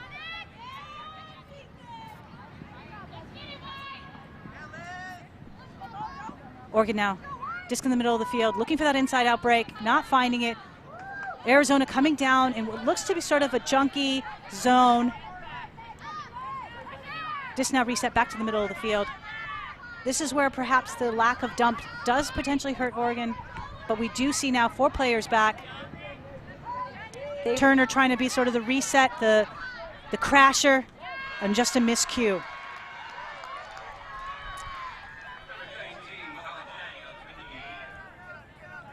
Arizona now picking the disc up, trapped on the sideline, far sideline from us. Finds the up line. Cam Helm swinging the disc around. Disc now in the middle of the field. Daniels holding the disc. Daniels handed off. Disc now to Dunn. Dunn looks, swings across to the break side of the field, and Dunn with the assist, hitting Betsy Bash for the goal. That is Dunn to Bash. I had meant to ask Bash before this game if that glove on her hand is for an injury or just extra flair. Especially you see it when that player is pulling. Really good to see them on the stat board. Arizona putting on pressure all over the place. Changing up their defensive look. We've seen them go in person. In that case, they were doing a very poachy zone look that forced Oregon to change their offensive look and causing a miscue after several throws, which is exactly what that defense is designed to do. And you can see the miscue right there. Arizona making sure Daniels putting the disc down. Again, you see Dunn fakes, and then really that's a break throw. Far side of the field. Bash hauling that in. Arizona now, that was the break chance for them. They are now up by 4. Yeah, the decisiveness that Arizona is playing with, I love to see. Oregon now still sticking with that vertical stack. Arizona back to seemingly a person. No, it actually does look a little bit zone-ish. Allie Steinfeld finds the disc in the middle of the field, sends the disc upfield. Allie says, give me the disc. Allie looking for a receiver, cannot find one. I apologize, Steinfeld. I'm just so used to calling her Allie. Steinfeld finds J.C. Jones in the end zone. That was an incredible throw, cross field, really taking advantage of the wind that you can't see at home, but really starting to crosswind for us. Steinfeld and Jones celebrating on your screen. That was a very aggressive celebration, and that is the kind of energy I think Oregon is looking to get. Steinfeld is known for celebrations, really getting hype, and that's exactly what this team kind of needs. Jones doesn't look quite as enthused by it. Jones is a D player. Jones is like, we need to get a D. You notice Jones walked right immediately back onto the field. Did you see the angle of that throw? I mean, excellent effort by Thomas to try and come down with it, but that crossfield, look at this, great angle. We can see it now. Inside out, just carries to the far side, a little too far for Thomas to get. Great grab by Jones, good vision by Steinfeld. Right on the edge of the end zone, really using the full width of the field. All right, now a 3-point game between Arizona and Oregon. Arizona now centering the disc to Aragon. Aragon back to the far side of the field. Oregon coming on with its own sort of zone right now. McLaughlin holding the disc, back to the middle of the field. Aragon with the disc. Swinging now back to Steiner. Steiner uncorks. 2 receivers in the space. Doyle come downs with it to McLaughlin. They don't even need their teammates. It's just the 2 of them. Yeah, Oregon coming down in a zone, but the Arizona Cutters doing a really good job of splitting the deep defense. You saw 2 potential receivers there, that deep defender not able to get both. I love the smiles from the Arizona Sidewinder celebrating that score. Like I said, am I tracking this? I have 4 glows from McLaughlin, 3 assists. Again, nice, good awareness by Doyle. Doyle then puts the easy throw to McLaughlin. Like, can we also just talk about Doyle is a mom? Can we talk about that? Because that's insane. It's not insane. It should be more common. Let's be clear. It should be more common. I really love that Doyle is out here playing and showing the athleticism that they have. I think you said they're a mom, but they also mother their other teammates. I believe that Douse, known for her school bus, the Ruth Bader Gins bus, as she tours the Southwest, is currently parked at Lindsay Doyle's house. And if you hadn't a chance to see, they were on our Instagram earlier this week as part of player takeovers, so you can get to know these players as we are getting to know them as well. Again, now Oregon with the disc. Runzo looking for the reset, finds the reset. Uncorks their own. Lippincott in the area. Lippincott says no. Arizona now with another chance to break. Kaiser picks up the disc. Disc now in the middle of the field. It looks like Onyx is committing to a poach scheme as opposed to tight person defense. Eifert uncorks their own deep look, but Jason is in the space, says no. Runzo now with the disc. Another huck coming. In this case, hanging. Two Arizona players in the space. You can see Kimber Cole saying, hang on, y'all, hang on. There's no reason to trade hucks like this. Yeah, again, Oregon choosing to do a poach scheme or a zone defense instead of tight person. Arizona staying in their vertical stack. Arizona now with the disc. Break side. Petty back to the middle of the field. Disc now to the close side of our field. Murphy now with the disc. Disc back to the center. Eifert now in the middle of the field. Eifert's far side. Disc to Lippincott. Back to Eifert. Eifert looking for the deep look. Not there. Eifert playing the real crasher of this cup. This is patient offense. This is many more throws than Arizona great bid has by had to Oregon. complete in order to score anything else. And now you see the deep look. Is it hanging? Did she stay in bounds? I don't know. I can't see. Did she stay in bounds? Certainly the effort effort find was there. me a replay. Certainly. Here it is. Here's the replay. The effort was there. The disc. I just did not think it was going to hang. I know we're watching the replay. Oh, I think her toe came up. Oh no, we have a dispute here in the booth. What did you see at home? For sliding on the line. Okay. Oh, disc is ruled out of bounds. What fantastic effort from Helen Eifert. Everyone else on the field had given up on that disc, and the effort and composure to keep going to that disc all the way until it hit the ground is from Eifert. Fantastic effort. It looks like we're going to have an injury substitution here. Both teams changing players. Eifert, after that exceptional effort, taking a breather on the sideline. Whew. What an exciting play. This is still the same point. We have 8 seconds. And let's talk about that. This is going to effectively be... Oh, yeah, no. Our clock is off. Is wrong. There is 1 minute and 10 seconds left in this quarter. All right, Chajima now looks for the deep look. Finding Steinfeld. Steinfeld resets. Disc to Wilson. Wilson unleashes to Kimber Coles. A little too far for Kimber Coles.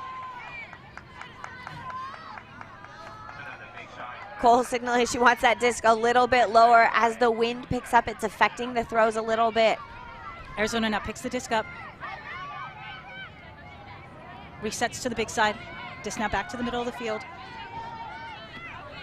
I like this zone look from Onyx. It's making Arizona work a lot harder. Many more throws and getting the turnover there. Oh, fakes the deep look. It looked like there was a call, but there was not a call. There was certainly a you hit me in the face gesture, but a D by Lippincott. Lippincott now striking deep. Nobody in the vicinity. Nobody in the vicinity. Another grab by Lippincott. Lippincott looking for the reset.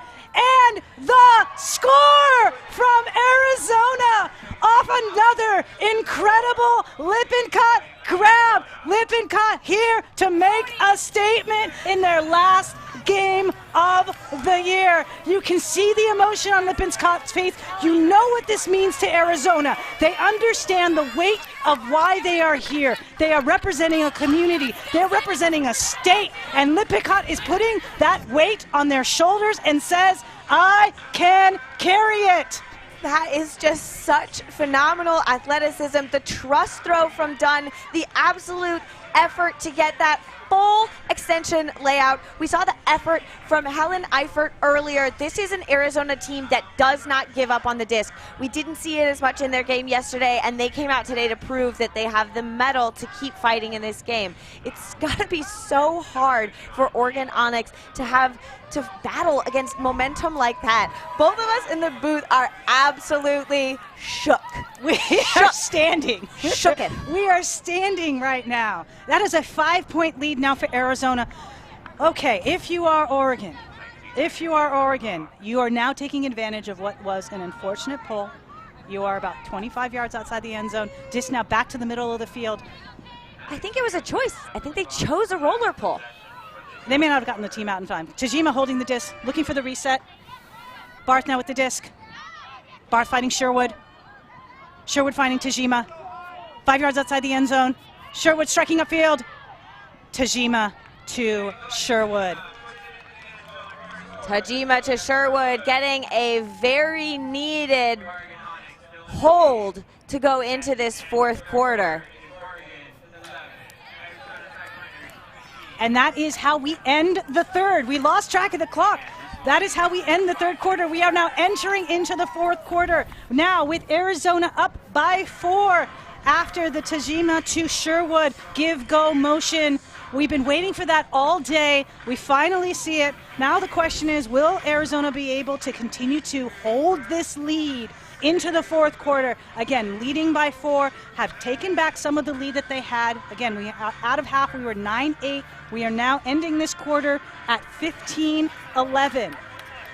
Yeah, Oregon made some really good adjustments in that last quarter to start combating the movement, making Arizona throw many, many more throws. Arizona persevering. We have a very exciting fourth quarter coming for you in just a couple of minutes. Stick with us for this WUL Championship weekend.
We believe that women and non-binary athletes deserve to be seen and our abilities showcased for the world to see.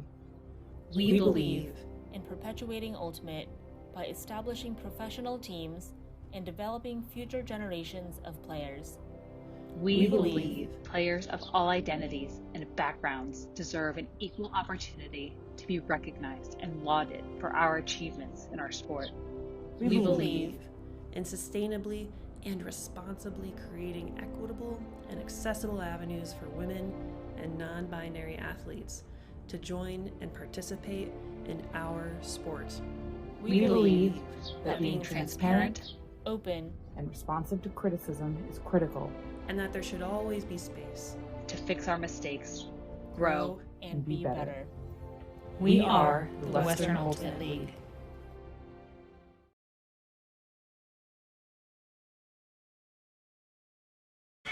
Welcome back to the WUL Championship Weekend third place game. Katie, what are your thoughts and reflections from that third quarter? I am still excited. I think I'm recovering from the excitement of that last point. We have seen such high-flying plays. You cannot get closer than this. Helen Eifert getting right there towards the back of the end zone. Maybe being in, I think it's so hard to tell. No, I think it was in. And then you see the amazing Lippincott play. Again, starting with the D. Lippincott all alone, downfield. Textbook layout grab, really looks like a carbon copy from what we saw at Winter Cup. Then Lippincott immediately picking up the disc, finding their teammate. Again, seeing the emotion on Lippincott's face as they're congratulated by their coach.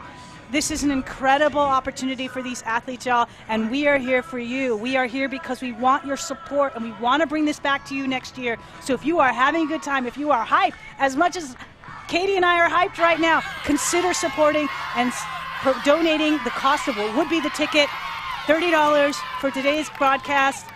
It'll help us continue providing broadcasts like this free of charge through the incredible work that is coming out of Ultiworld. Let's acknowledge that those camera angles are because we have incredible camera staff right now who are capturing every moment of this game, and we want your support to make this happen again year over year over year. Consider donating, y'all. Support the cause. I was saying in the break, this is exactly why we play this third place game. This is ultimate that we would miss out on seeing these players getting a chance to actually show what's going on. And this is a close game, right? The momentum is clearly in Arizona's favor at the moment. They're up 4 points, but Oregon is full of tenacious national championship level players. They have the ability and grit to come back in this game. They have to get the emotion going a little bit more. The Arizona Sidewinders fans are certainly helping in this game, but I'm excited to see what Oregon has. They started throwing a zone right on those turns, making Arizona work. More adjustments like that in the wind are certainly going to play into Oregon's favor. We'll see what happens as we start this fourth quarter. And Oregon receiving on the fourth quarter. Tajima now picking up for the O-line. Interesting just decision to make a change there. Steinfeld now with the disc, trapped on the sideline, looking for a receiver, finds a receiver downfield, looking for another receiver. Roberts faking off, finding Kimber Coles. Kimber Coles now looking up line, finding a streaking player, looks it off. Now looking for the reset, hits the inside out break to Runzo. Runzo now with the disc in the middle of the field. Tajima now holding the disc, looks off Runzo, striking up field. Tajima calling for the offense to come and get the disc. Hits Roberts. Roberts just about 5 yards outside the end. Now Tajima strikes up field, looked off. Discussion about a travel call. Disc is brought back in. Interesting turn of events there. Runzo caught the disc but didn't catch the disc. And I think was also out of bounds. You can see that pylon moving, indicating that that disc was very close to the line. Better flow than we've seen for Onyx, and then just right at the last moment not able to convert in the red zone. Arizona now with the disc in the middle of the field. Maxfield sort of playing the every other. Playing this poachy look again, trying to stop the movement and momentum of Arizona.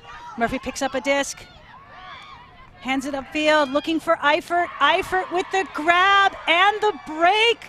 Megan Maxfield to Helen Eifert.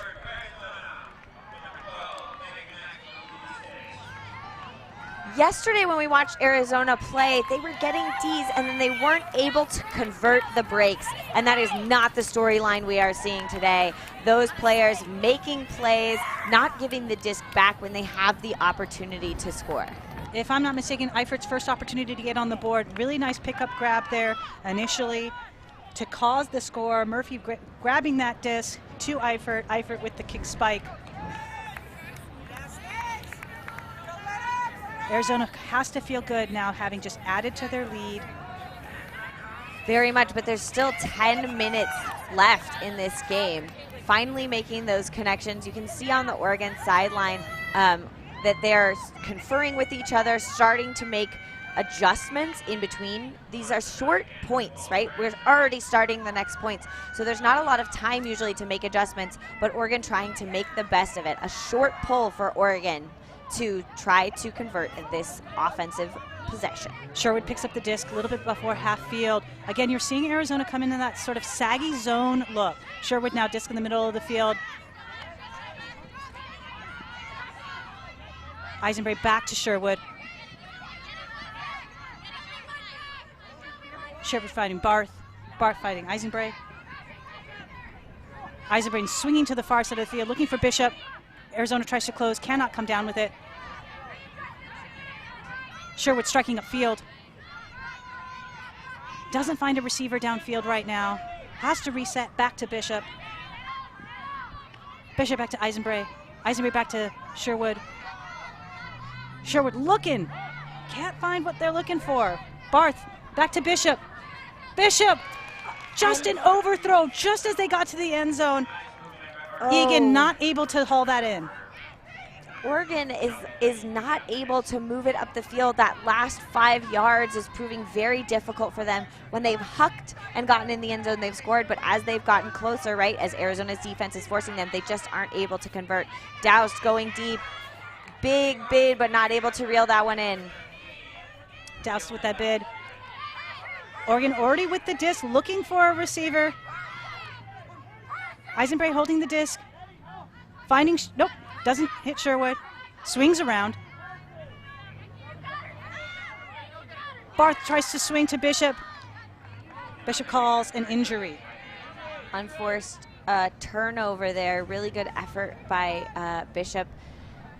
I think Arizona Sidewinders kind of getting away with one there. They had clearly missed a matchup.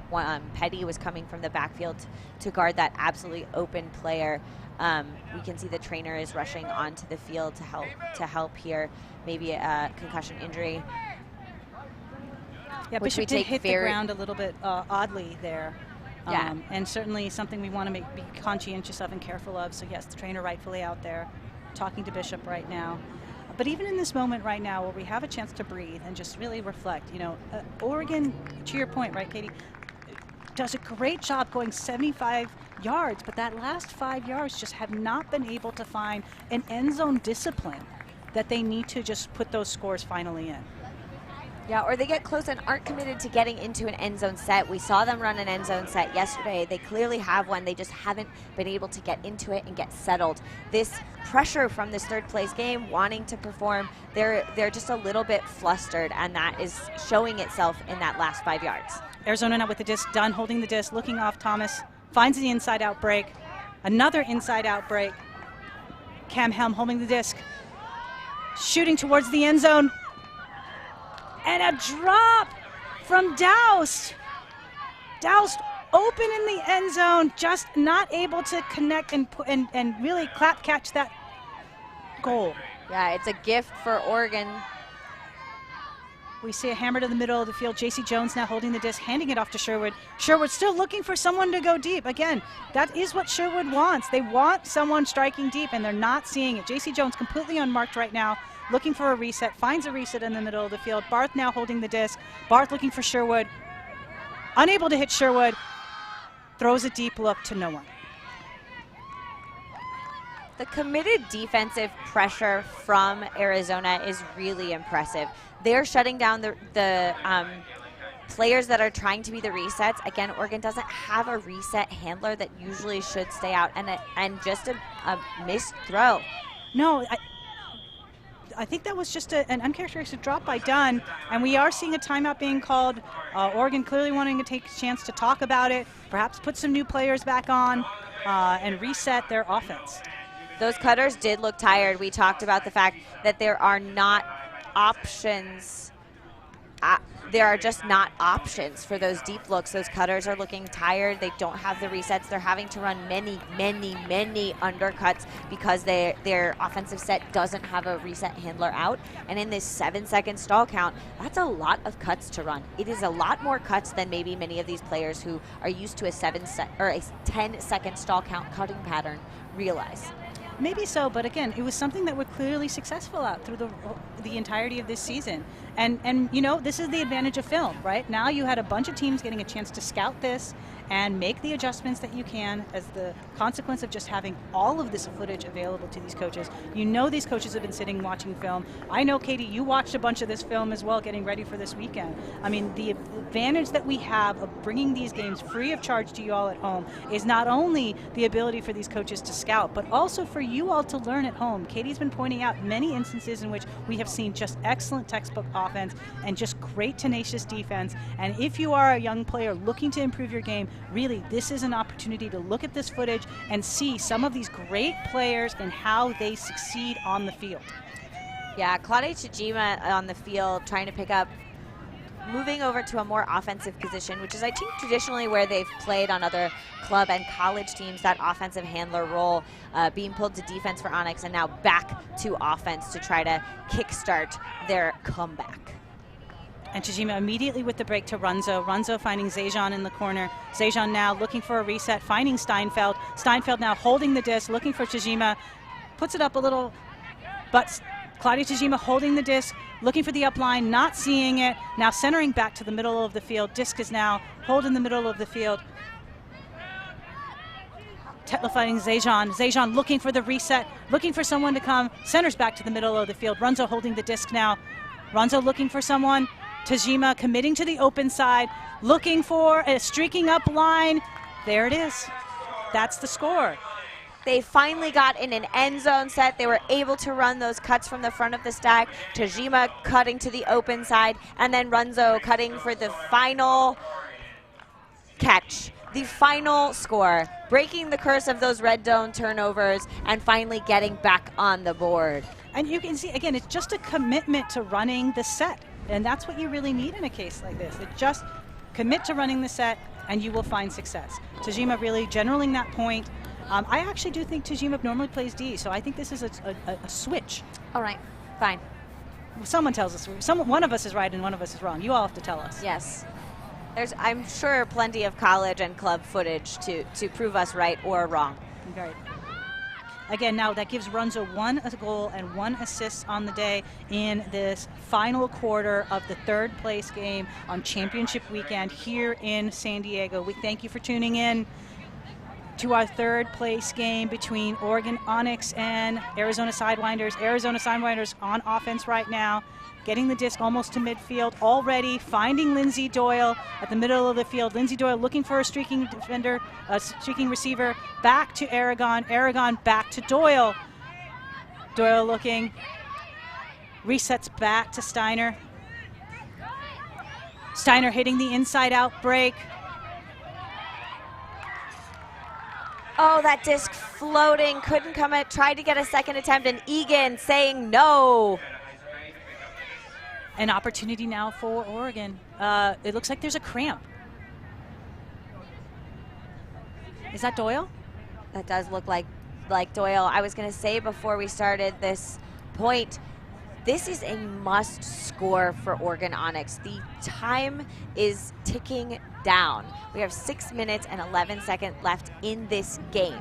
They have to make 4 breaks, and this is one of those opportunities. They can lessen the margin in this moment. Again, we're just about the halfway mark of the fourth quarter. Again, these 12-minute quarters that are played for the WUL. Oregon now looking for the resets, getting the free resets. Turner holding the disc in the middle of the field, looking for Zajan. Looks off Zajan. Nope, back, still there. Disc now in Eisenbray's hands. Now back to the middle of the field. Disc now swings, hangs over the head, and just not sharp enough. Right, D. with the great run through D, safe positioning, says no. Maxfield now holding the disc for Arizona, disc near the middle of the field, dropping back a little bit for Arizona. Arizona very content, I'm hoping, to just play possession. Disc now to the far side of the field, finding a receiver downfield, looking down into the end zone. Maxfield not finding anyone. Maxfield looks for the, puts it up seemingly on a high stall count, and great awareness by by Oregon to get that D. That could have been a dangerous angle, but I think stopping. Let's see what's going on. It looks like there's maybe an injury called. Dennehy looks like they're coming off, and Steinfeld coming on for this Oregon line. Arizona also taking a substitution, which they're allowed to do in those injuries, which I always think is smart as a coach. You need to have 2 fresh sets of legs. Yeah, 1 for 1, pound for pound. All right, Oregon now with the disc just outside the end zone line, finds Zajon. Zajon centers back to the middle of the field. Wataoka. Disc swings over to Sherwood now, finding Zajon in the middle of the field. Swings around, under pressure. Great grab by Turner. Turner now sends her back to Eisenbray. Eisenbray looking again for the break, finds the break. Disc now on the far side of the field. Wataoka misses the reset, and Arizona has another chance here. And what looks like is a timeout called. I know Sherwood seemingly got in the way of that throw. Certainly not intentionally. I see Sherwood trying to save their head. But Arizona with the timeout call here. A little over 4 minutes left in this game. Arizona with a 4-point lead, trying to maintain this lead. Again, 4 points is how they came into this quarter. And Arizona just seeing, it's salivating now. Yeah, there's so much time that's coming off of the clock with all of these turnovers. You can just see the frustration from Oregon, realizing that their chances to come back are slipping away from them.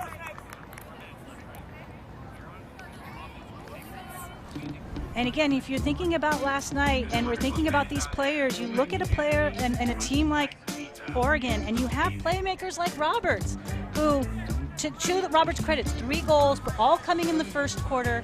Haven't really gotten a chance to excel in the rest of this game, though in fairness, a lot more productivity coming out of the rest of their roster. Roberts really, though, a fun receiver to watch out of the Oregon Onyx team. Yeah, Arizona maybe switching up the matchup to make that more difficult. Arizona doing a really good job of playing defense, shutting down players as they like to play, making them do something different, which is playing into their favor. Arizona is going to get this chance to keep going down and extend their lead in this 4th quarter. Again, you see a lot of fresh new faces coming out after the timeout. It's very common to see players switched in and out at the end of a timeout. It is part of the rule set, something that coaches are allowed to do and have been taking full advantage of. Okay, Arizona with the disc. Looking for the deep look, immediately off of the timeout, just as we saw before. Steinfeld says, absolutely not. Coming off from the back, sandwiching that D. Again, let's talk about this. Arizona, this is the 2nd time right out of a timeout we see a deep look. That's what they're looking for, but I'm not sure if I like the call. That said, hey, time off the clock. Fair. I was going to say, sometimes if you're that far ahead and the clock is a factor, you might want to play field position. Currently, Oregon has not proved that they can work it all 80 yards regularly. All right, some call on the sideline. Rolling, no stall. Whoop. No stall call. Disc now staying in the middle of the field with Eisenbray. That was very fast for that one to be a stall. I concur. Observing team. Looking for the break, so not getting the break. Hitting the open side, under pressure. Great grab under pressure. Tajima now trying to reset the disc for Oregon. Gets the reset, still trapped on the sideline. Looking for a deep look. Doesn't have it. Now needs the reset. Finds Eisenbray in the middle of the field. Eisenbray has a receiver open on the break side. JC Jones wide open on the break side. Now need another receiver. Not finding it. Resetting. Trying to reset back. Very creatively with the IO. Tajima, great hands. Comes down with it with the layout. Finding Eisenbray back in the middle of the field. Eisenbray uncorks a deep look. Right now, there is just one receiver, J.C. Jones, able to track it down. J.C. Jones now just 10 yards outside the end zone. Passes it off to their teammate, looking for more people to come help. Ali Steinfeld in the area, looking for the reset, finding an open receiver in the end zone. And proving me wrong, proving they can go all 80 yards, maybe even 85 after they were standing in their own end zone and working it all the way down the field to finally score with a big throw coming in from Eisenbraid to Jones there. That was, I think, the play of that point finally. Well, and that's the thing, right? They keep looking for that break low, and what they're finally resorting to is just shooting deep. Just, you got to shoot deep. And that really is, when we talked about the beginning of this game, they had to shoot more. They had to look deep. Allie Steinfeld, once again, having an excellent game. 2 goals, 4 assists for Steinfeld, continuing to make their mark on this game, mother of 2, and of course, like I said, an incredible, valuable member of the WUL board as well. I think that was a break. Was it? I lost track. I also lost track, but now they're back within 3. Sherwood is pulling. I think that was a defensive break for Oregon. Well, they're going to need another one. We have a little over 2 minutes left in this game. Oregon needs more breaks if they want to continue to close this gap. Arizona still up 3 at this point. Not a lot of pressure coming from Oregon Onyx right now. Thomas holding the disc on the sideline. Disc now back to the middle of the field. Finds a receiver downfield. Disc is still trapped, but they're doing a great job of getting to the middle of the field. Just those little dinks coming around. Cody Lippincott now holding the disc, finding Thomas. Thomas about 10 yards outside the end zone. Thomas looking deep into the end zone. Were they in bounds? It looks like the observer has signaled out of bounds. Wataoka looks like they're going to pick up. This is another break chance for Oregon. That last one took 5 minutes off the clock. Only 1 minute and 45 seconds to play. And just out of the bidding, Sherwood's hands. Aragon picks the disc up, immediately finds a receiver downfield. And a great defensive effort to disrupt the pass against Doyle. Doyle back on the field. Great to see Doyle that it's back on the field. Wataoka coming up with that D. Now, Oregon with the disc, trying to shoot deep. Shooting deep. Well, this is the matchup we wanted to see all day. Though Zajan coming down with the score and the other break. Whew.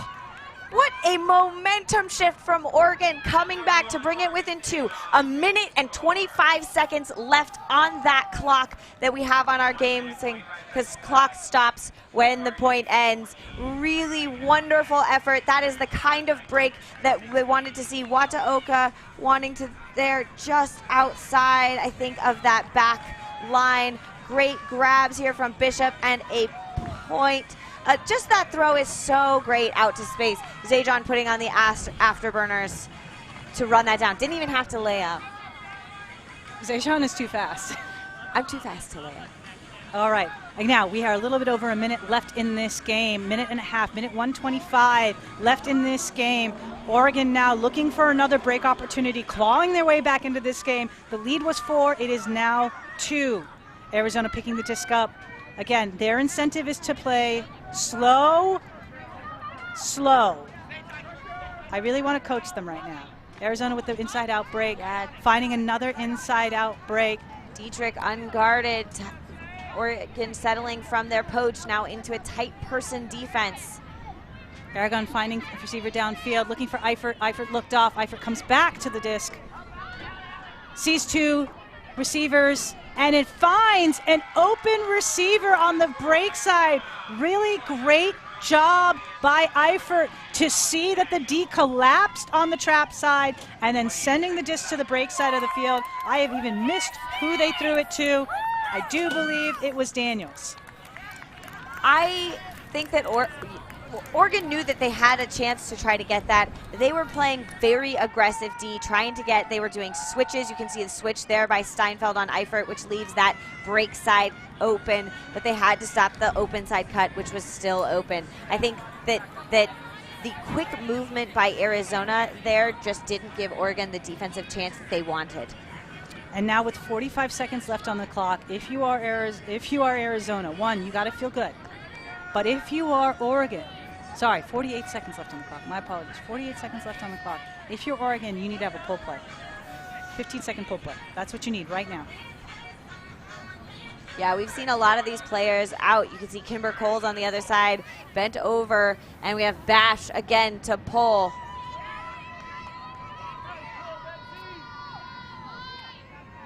Disc is centered. We see a first cut. Wilson holding the disc. Wilson calling a foul on that play. There were 3 Arizona players in front of Wilson. Clock has stopped with 28 seconds after that foul call.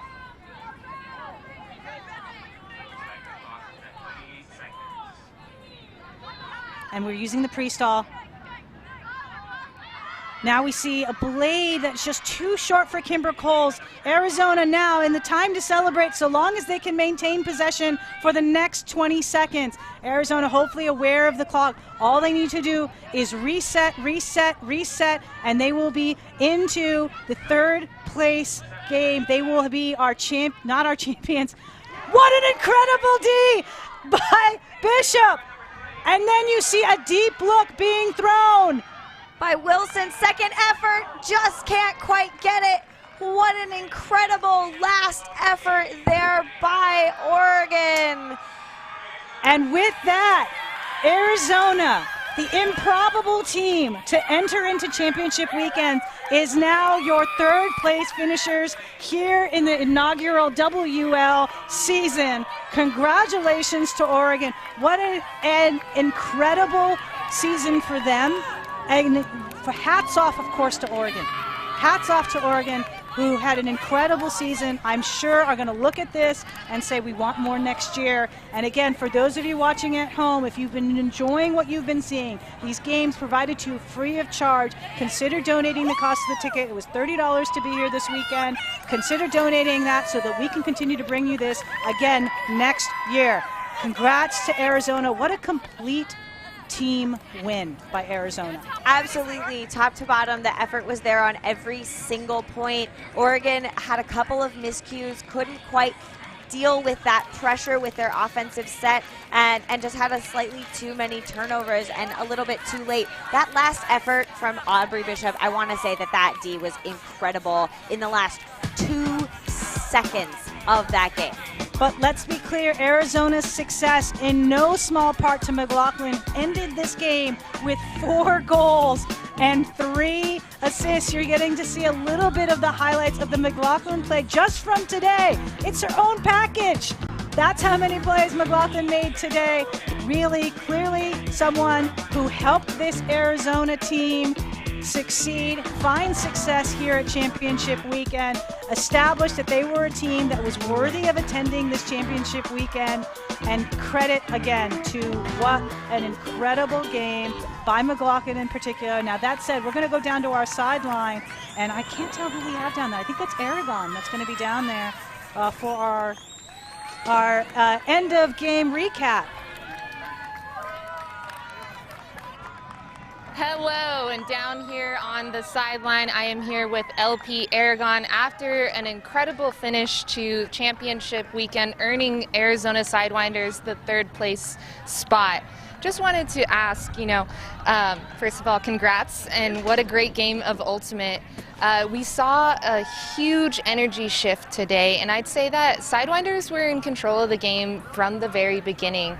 What kind of adjustments did y'all make coming into today, and what's it like to keep up that energy throughout the game?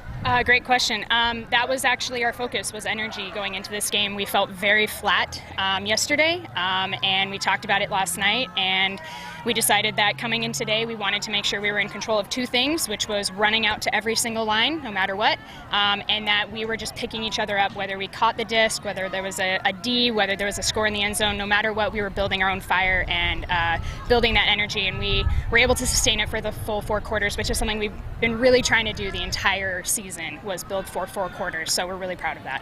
Yeah, I'd definitely say you all succeeded in that today. That was an amazing game of Ultimate, and just wanted to ask, what would you highlight from this game over the weekend and as a team for the entire season, as you played every game, grew? Absolutely. We just really tried to come together. Coming together from many different states is really difficult. Our weekend camps are tough, and our kind of thing going into this weekend was games are tough, but so are we. And we really wanted to emphasize that. And I can't thank our leadership enough. Helen has done so much work behind the scenes to make this team happen. And then everyone coming in from all over has been just a huge energy buildup going into this game, and how much money and time and effort people have put in has just been so awesome. It's really inspiring, actually. Yeah, I think throughout the weekend we have talked about team buy-in for Arizona Sidewinders.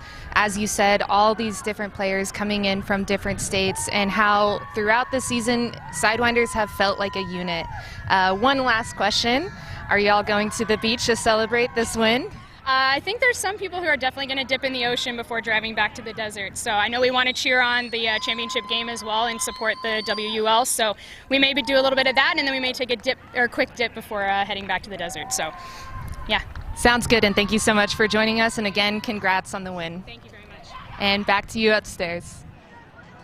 It's so fun to hear these players talk and just to hear such wisdom coming out of Aragon. Again, not someone who showed up in the stat sheet per se, but someone who clearly helped orchestrate so many of these scores in the resets and the ability to make those break throws.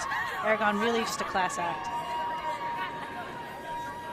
And if you hadn't had a chance to watch this game, we are just showing you some of the highlights, the play of the game, from none other than Cody Lippincott.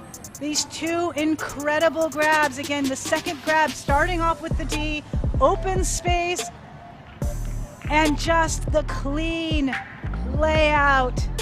Both instances resulting in Lippincott throwing the assists. Lippincott ending the game with 2 assists in this game, with no shortage of those incredible plays contributing to those assists. This has been an incredible weekend so far, and just to be clear, we have one more game left. The championship game. Oh, the kitten and caboodle. Coming up, y'all. The finals in 1 hour for those of you at home between Seattle Tempest, currently undefeated this season, versus upstart hometown favorites San Diego Super Bloom. We hope you tune in at 1 o'clock today Pacific time and watch 2 incredible powerhouse teams try and vie for the first WUL championship. Thank you so much for being here. Just thank you so much for contributing and supporting women's sports, supporting women and non-binary athletes. These incredible athletes rely on your support in order to be on this field. They are feed off of your energy. For those of you at home, for those of you at the watch parties, those of you who have purchased merchandise, we cannot do this without you. We want your support and need your support because we want to continue to bring this to you year over year, so you can see plays like this, so you can see athletes like this, you can celebrate these incredible players, these incredible communities.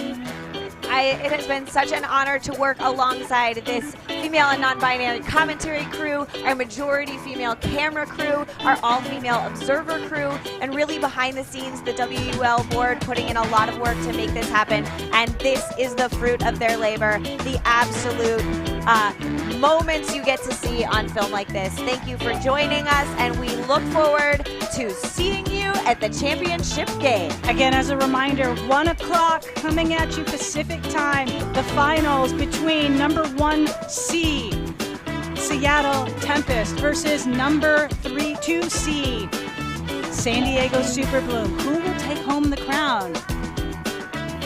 I don't know. Stay tuned. We'll find out.